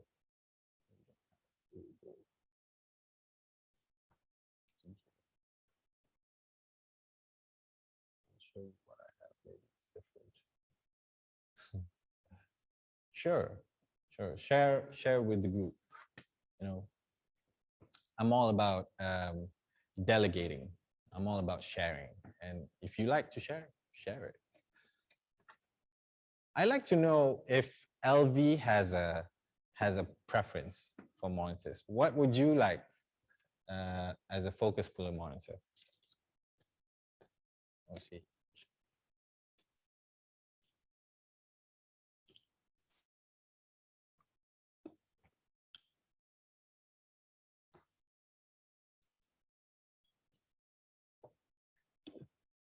Okay, show up hands. Everyone that goes for small HDs. Oh, Nilesh. Small HD. Any more small HD fans? Some DPs like them actually. I had a job, I think early last year, January. The DP was from America, but he does a lot of shoot in Indonesia. And he even married an Indonesian woman, but well, her family is expatriates. She's not really from there. Well, she was born there, so she's from there. But her parents weren't. Her parents were from America. But I don't want to talk about that. But the DP apparently likes to use small HD because you can put LUTs in there. You can have features like false color, and well, there's quite a lot of features with the small HD monitors. I'm into the integrated Teradek bolt thing for small HD. Yes, you have me there, because I like the Teradek in terms of the way, because if you lose signal, you can count on the signal scanner. What's it called? It has a name, but the scanner really helps. Frequency hopping. Yeah, frequency hopping. That's a very helpful feature that you can really use. And then another thing is that you can set the lookup table. If say the camera is transmitting log C set wide, and you want color, but the camera is transmitting log C, you can set your receiver to display a LUT, which is quite a neat trick, a neat feature there.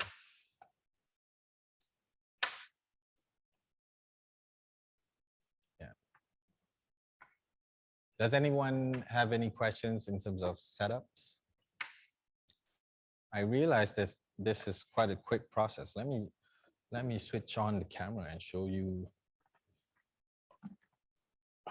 what I can do with the WCU4.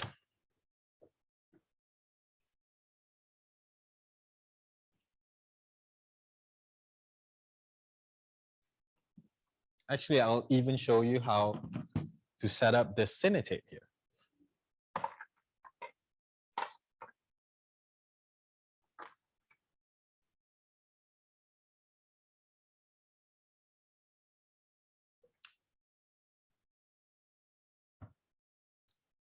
Oh, and by the way, there's another solution for handhelds.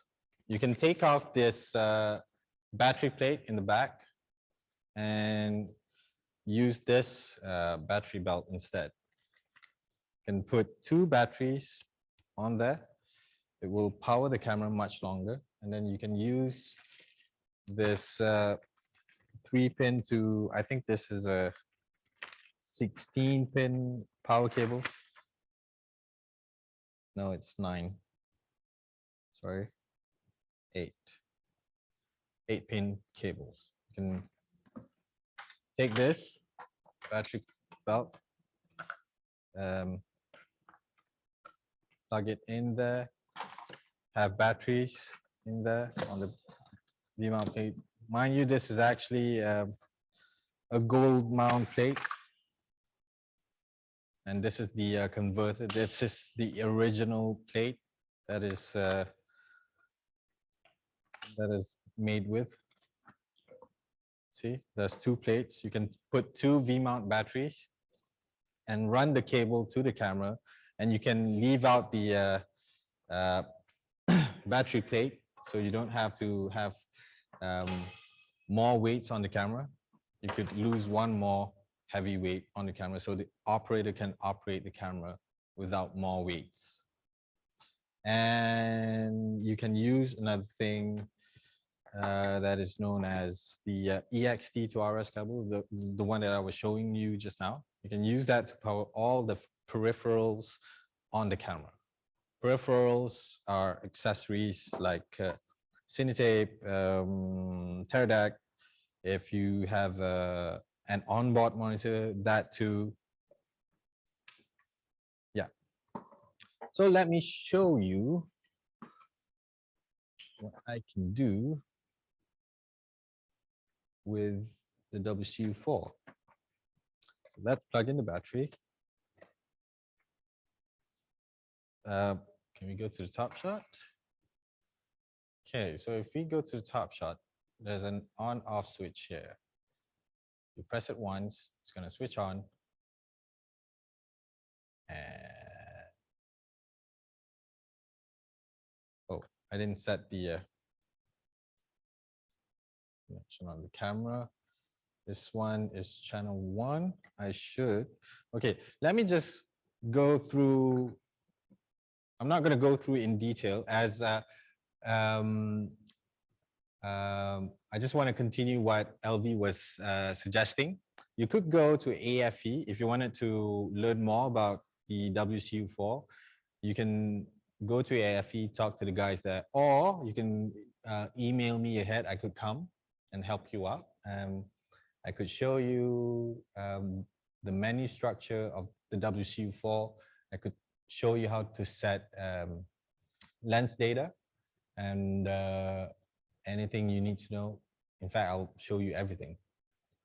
And I'm letting you know I'm doing this just for fun. I mean, I just like sharing. I have no problem sharing. So let's go back to the top shot. You'll notice there's 3 buttons there. One is for calibrate. The middle is actually that goes into the camera settings, and the one on the right is for menu. And the bottom is the iris, zoom, and focus. So let's go into the menu. And the way you scroll in the menu system is by playing with this zoom rocker. You rock it down. It's going to go to, this is the radio channel. You probably can't see it, but this is radio channel settings. Right now, the camera is set at channel 1. Now I'm going to set to channel 1. If you see there, there's a value there that if I move my hand in there, it's going to change the values. See, you can see it running there. I know it's not really clear, but you can see something happening there, right? That's the Cinetape sending the distance data on the hand unit. Now, let's calibrate the lens, because right now the hand unit is telling me to calibrate. I'm going to calibrate the lens.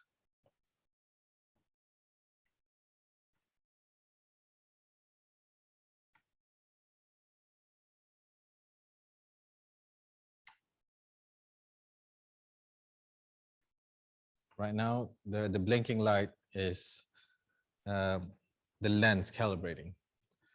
So that's that. Now, that's one of two ways. You can either use a lens data inside from the camera. The camera will send that lens data to the hand unit so that you could basically use the data on the hand unit. The hand unit will show you the same values that there would be on the lens on the display of the WCU4. And if I were to use that data, this is 50 mil. And if we go to the top shot, oh, you can't really see it. Too bad. But again, I can't stress you more. If you need me to give you a live demonstration, which is now allowed, actually, you can come to AFE. You can probably email me or go to my website or whatever, or text me, and you could set a day. We could go to AFE. I could do a live demonstration of these things. I could show you how to set up these things, and hold on. Let me just do something. This is JJ.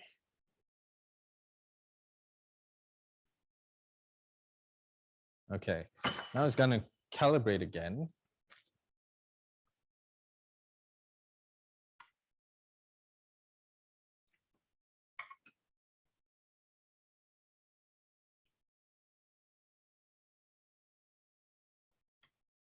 So now the values that it's showing is in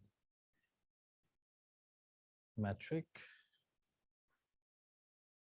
I think.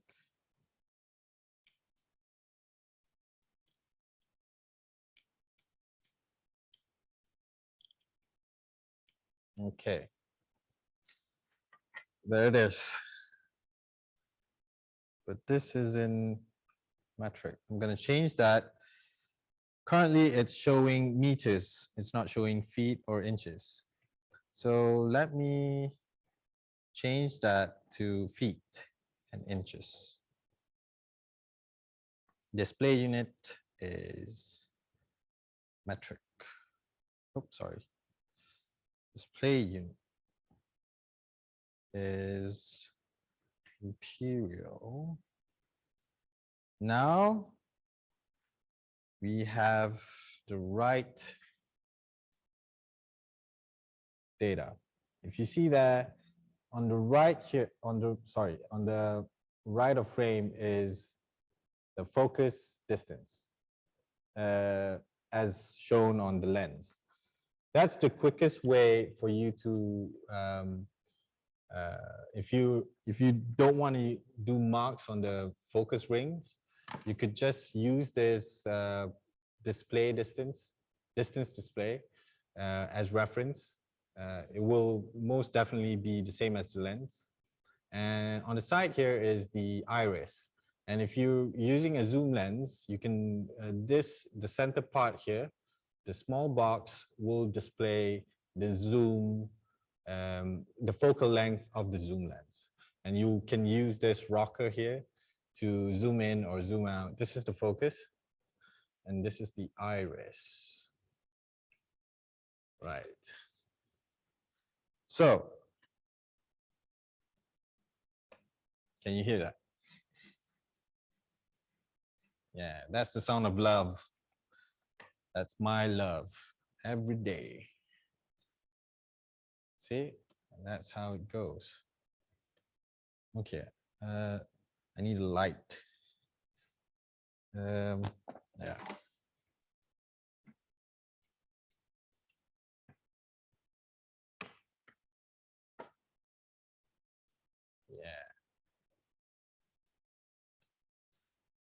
There, that's the lens going. That's the focus going, and that's the iris or the aperture.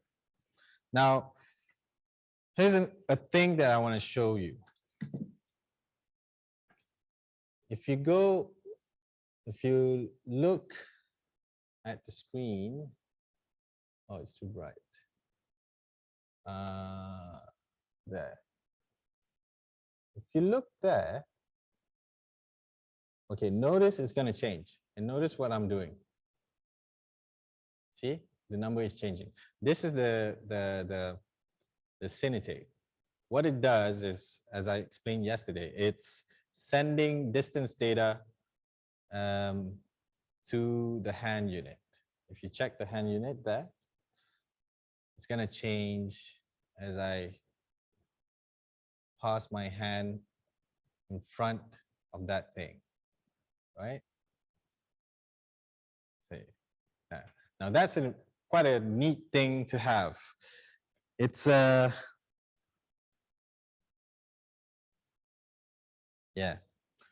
Here's another feature that I'd like to show you. Remember yesterday when I was talking about a button that can do focus tracking? Right now, the Cinetape is showing 2 feet and 11 inches. Notice what happens when I press this button on top here. There's a button here. See, there's a red button there. Notice what happens if I press that button. See, it's gone to 2 feet and 11 inches. Now imagine that, see, I'm still pressing the button. See, can you see that the motor is moving without me moving this thing? See? Imagine that. Yeah. Now, just keep your eye over there, and I'm gonna show you, I didn't know, okay. I'm gonna show you if I were to move in front. Okay, you're not gonna see that because, imagine that. See, if I were to, oh, where is it pointing?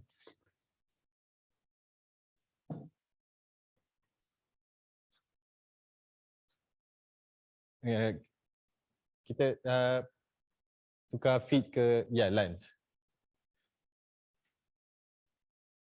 Is it moving? Is it moving? See the way I'm moving actually.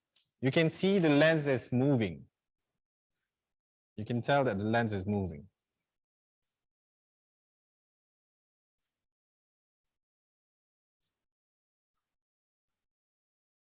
See? Imagine that. Autofocus, people, autofocus. I'm moving and I don't even need to do a thing. It's autofocus. Okay, enough of that. Enough of focus pulling trickery. So, what do you think? Yes, I have never used it before actually. In fact, I had this during Strike Back, and at the time I already know about this focus tracking thing, but I never used it because the thing about technology is that unless it's been widely used, I will most definitely not use it. I'm the type that likes to try things, but when it comes to filming, it's I don't want to risk it, you know. I don't want to risk filming something while filming and suddenly deciding to experiment on stuff and eventually messing up a shot. You're going to be the bad guy there. So, no. Does it measure when there's more than one subject moving? Okay, that's the thing. That's the problem with Cinetape. The Cinetape, essentially, it sends signal. It sends a sound wave, and it measures whatever object that passes in front of that sound wave, and that's it. That's the problem with Cinetape. Okay, but if you were to check out, I'm going to share you a link to that as well. I think I think I have to make a list of stuff that I'm going to share with you. But yeah, I'm going to show you a link. I'm going to share you a link to Focusbug, and I'm going to share you the Instagram page of Focusbug. You can check it out. Focusbug makes the same kind of technology with a twist. Cinetapes sends sound waves one way, one direction, right? It sends one sound wave in one direction and comes back. But yeah, don't let production know there's such thing as autofocus, or they will be like, what's the point of a focus puller then? Well, we operate those things, so that's the point. But you know, of course, Malaysian production tend to take advantage of those things. Of course, I won't sell that. But again, the thing about Focusbug is that Focusbug makes this technology with a sensor. Imagine this is the sensor that sends sound waves into the horns, right? So wherever it goes, if you put this on an actor, wherever that actor goes, this thing is going to read that distance, and you won't.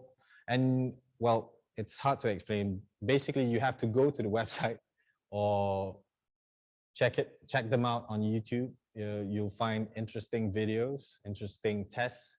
In fact, if you go to Instagram and really check it out, you'll find more interesting stuff there.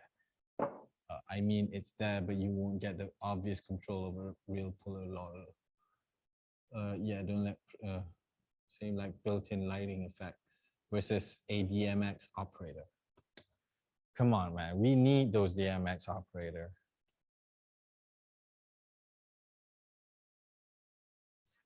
Okay, now let me just give you a quick rundown on how to set up the Cinetape.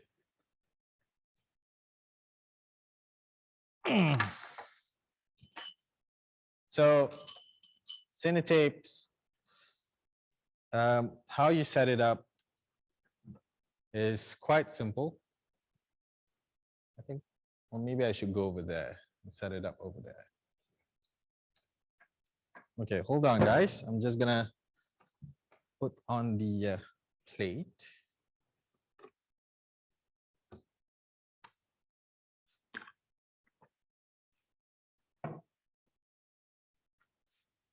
Oh, wait a minute. Sorry, guys. The head's not even there.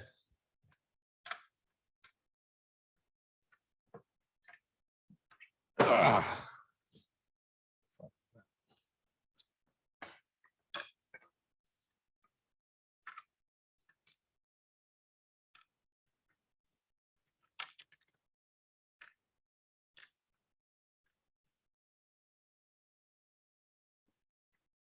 Okay.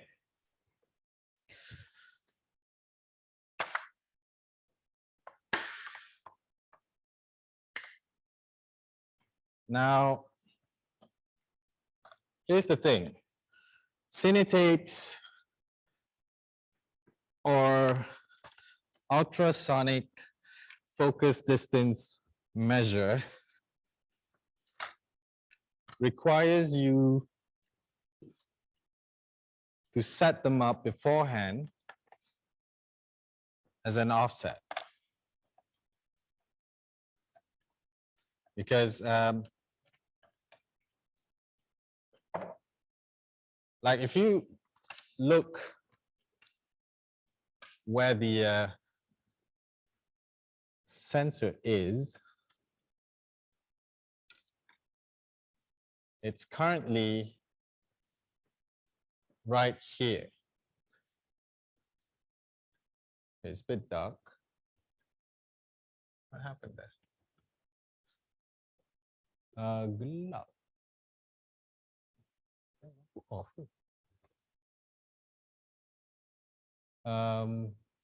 Okay.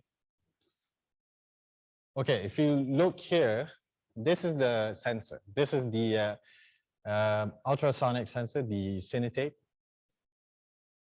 Where it's positioned right now, it's over the lens. And if you want to measure, normally we would measure from the evidence mark, sorry, the evidence line, which is located somewhere here. And the sensor is right here. So obviously you don't measure distance from here, right? You measure distance from here as a guide. Actually, there is a fact behind this. There is a way to actually measure distance. You have to measure distance from the lens mount, as I'm told, because I was told by Cook Optics, I think. Well, they didn't tell me personally. I mean, they made a seminar about it, and I was present during the seminar. It's not a live seminar, it's a webinar. I was present, and they basically says that if you want to measure focus, the evidence mark is actually for a simple reference, but you can actually measure from the center of the lens or the front end of the lens or the back end of the lens. It's the only difference there is about a couple of inches, maybe 1 or 2 inches, maybe 1 inches. It's not that much really. But again, if you want to measure, it's going to be here. Notice that the sensor of the Cinetape is 6 inches apart from the evidence mark. So how do you set that up? Okay, first you measure. Right now we have the focus chart right here. Now what we should do is measure this focus chart to the camera. Now ideally I want it to be around 3 feet, right? Okay, let's get it to 3 feet.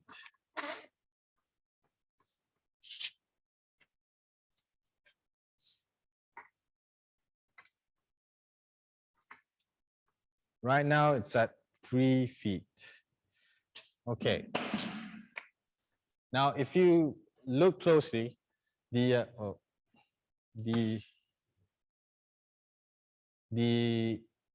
Cinetape is slightly angled this way, tilted down a tiny bit, but it's not going to be a lot of difference. Like if you see the display here, I think if you can see it clearly, the display here says 3 feet because I already said it. But say if I want to, if say someone else said it differently, right? So let's say I put the settings to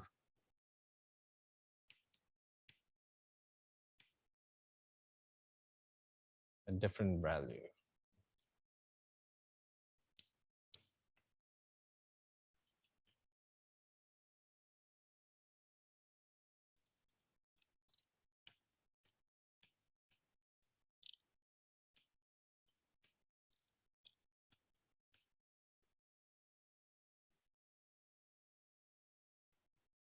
Okay, now if you can look close, if you look closely, I'm gonna have another angle there. Okay, essentially there's 3 lights here. The top one is sense. Sense means that it's reading the distance, essentially. And then the second one is film plane. Film plane, this thing, if you set it up to offset the film plane, you can start measuring distances using this sensor, and you can assume this as the film plane. But assuming that this film plane is offset by, say, 1 feet, and you want to set the film plane to be about you want to start, let's say we push this back by a few feet, right?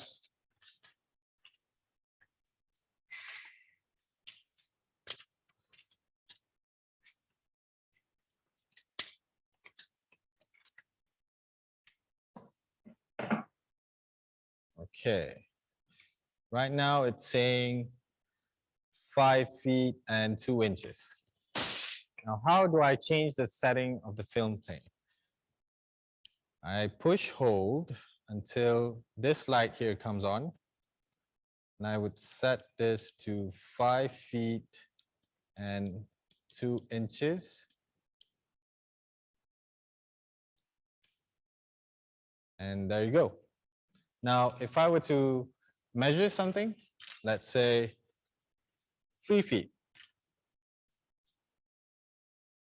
There. It's actually 3 feet. Oh, yeah, there. 3 feet, 3 feet 1 maybe. Yeah, there. Imagine that. It's so easy to set up. It doesn't take a lot to set it up. And yeah, that's how you set up the Cinetiq. Any questions?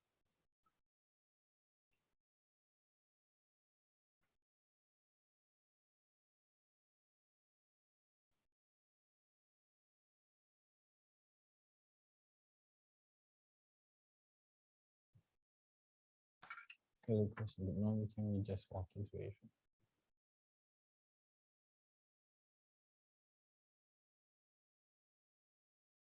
Yes, you can. Or if you know, or you can try and have a chat with Lin Vin, or as we would call her, LV. You can chat with LV. She could probably help you with that if you would prefer a company of your gender, if that's an issue for you, or if you don't really care about that and you think that I could help you, if you feel like I could probably be of help, yeah, sure, just send me an email or text message or call me. We'll set a day where we could go to AFE and I'll show you everything there is in their equipment manifest. Or David Chu. David Chu does a lot of jobs with AFE and for AFE.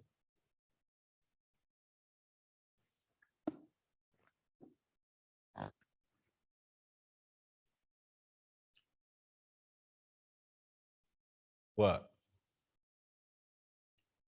Just wonder. And what am I? Huh? If you're a wanderer, that makes me a nomad. An airbender. Yes, I bend air to my will. That's how I can make autofocus. Oh, guys, we're already at 10 p.m. Okay, let's give it another 5 more minutes and then we finish off. Any last questions?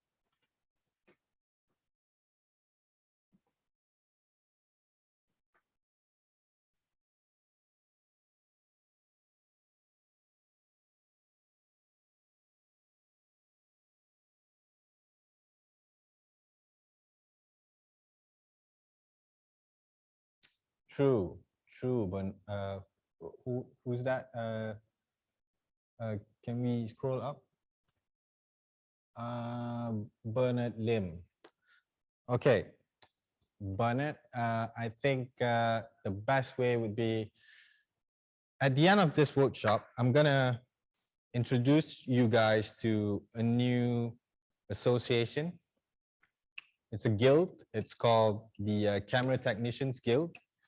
It's a newly formed guild, and if you must know, I am the president of that guild, and a colleague of mine who did the workshop this morning is the secretary for that guild. We are, I think we've got now about 7 or 8 members because we're quite new. We are trying to build a community for camera assistants where we could, together strive and, attract people like yourself, Bernard. Whoever is interested on becoming a camera assistant, we're going to provide training, we're going to provide education. Well, I wanted to introduce this at the end of the workshop, but since you are asking, let me just tell you another way. This is another way of getting jobs. The best way is by networking with people you might know. If say you know someone who is a camera assistant or a DP or a camera operator, you could probably communicate with them, email them, text them, what have you, and get them to bring you onto jobs. Okay, here's the thing. Some people don't hire newbies, or, for lack of a better word, some people don't hire new people. Some people like to, I think not some people, most people would like to hire people with experience. Unless those people are trying to cut corners, of course, they'll hire just about anybody off the street. But for me, I don't mind taking new assistants. I don't mind taking female assistants or male assistants. It doesn't matter for me because I think everyone should take a shot at it, And why we formed this guild is because we wanted to have a hub for all camera assistants to, have a base, for us to share our knowledge. We're gonna, everything is in the planning. Currently, we're moving to get trainings from, well, I don't want to say the names of the associations that are going to help us, but I can tell you they're not from Malaysia. They're gonna help us to train Malaysian camera technicians or camera assistants to be competent at their jobs, and hopefully we hope to send people to work outside of Malaysia, hopefully. But again, the quickest answer to that question is networking. Like right now, you know me, and now you know the people in this group. You could probably have a chat with these people, these lovely people. Some of them are probably DPs or camera operators themselves, or probably camera assistants. You could have a chat with them and figure out a way to, arrange a job or something. You can start from there.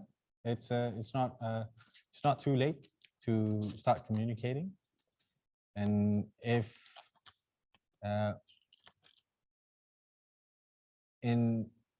I guess in worst case, if you can't succeed with networking, you could always come and talk to me. I could probably help you out. Sure.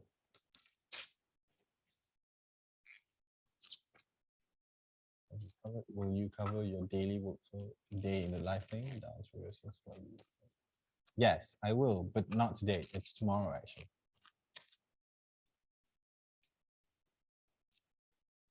Yes, I will cover my day-to-day workflow tomorrow and the day after that, because I'm going to demonstrate how I pull focus on gimbal modes and stationary modes and dollies.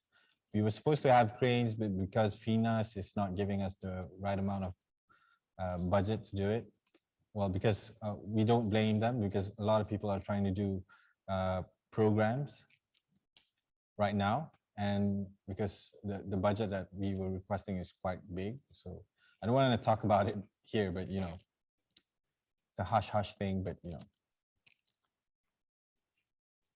a less pressured way to start is, I think, is working for free. Yeah, I know some people who start out that way, so don't quit your day job. You get some hardcore experiencing for free or dirt cheap. The point you're not a newbie yet. That's a good tip, but I, well, I digress. You could always, you know, get paid for what you do, because I understand it's not like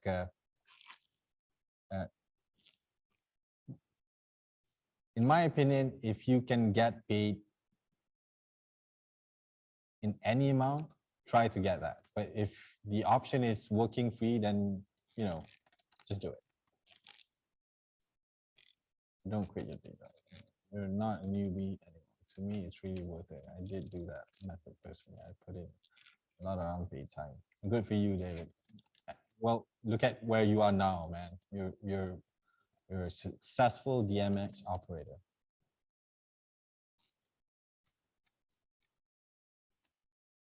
Thank you for that.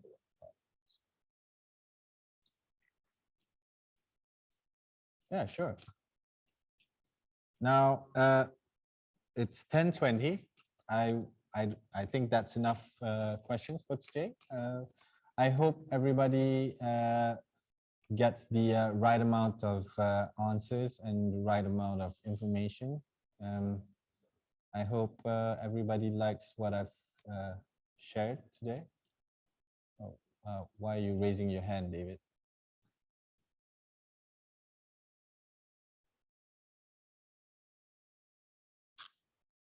Do you have something to say, David?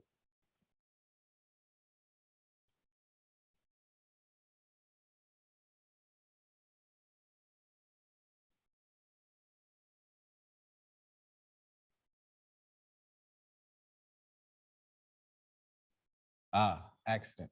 Okay, that's fine. So I hope everybody learned a lot today. If you guys have anything you want to share or you want to talk about, we can continue on with WhatsApp. The workshop is mainly to cover big topics, but you can always have smaller conversations in a smaller form factor in the WhatsApp group chat. And just so you know, I entertain people who wants to have coffee with me and, you know, have conversations. I have no problem with that. So I hope everybody has had a good day today, and hopefully to see you guys tomorrow. Tomorrow I will be demonstrating how I go about pulling focus. And tomorrow, hopefully, we will have my father and my mentor, Indra Cik Muda, a veteran cinematographer and a former focus puller. He will be sharing his thoughts and his experiences throughout the years as focus pullers and what he feels and sees as a cinematographer in terms of focus pulling, what he thinks focus pulling is all about, or you know how focus pulling serves the greater picture of filmmaking. And yeah, see you guys tomorrow, and thank you for coming, and good night. Now I feel like a newscaster, but yeah, good night.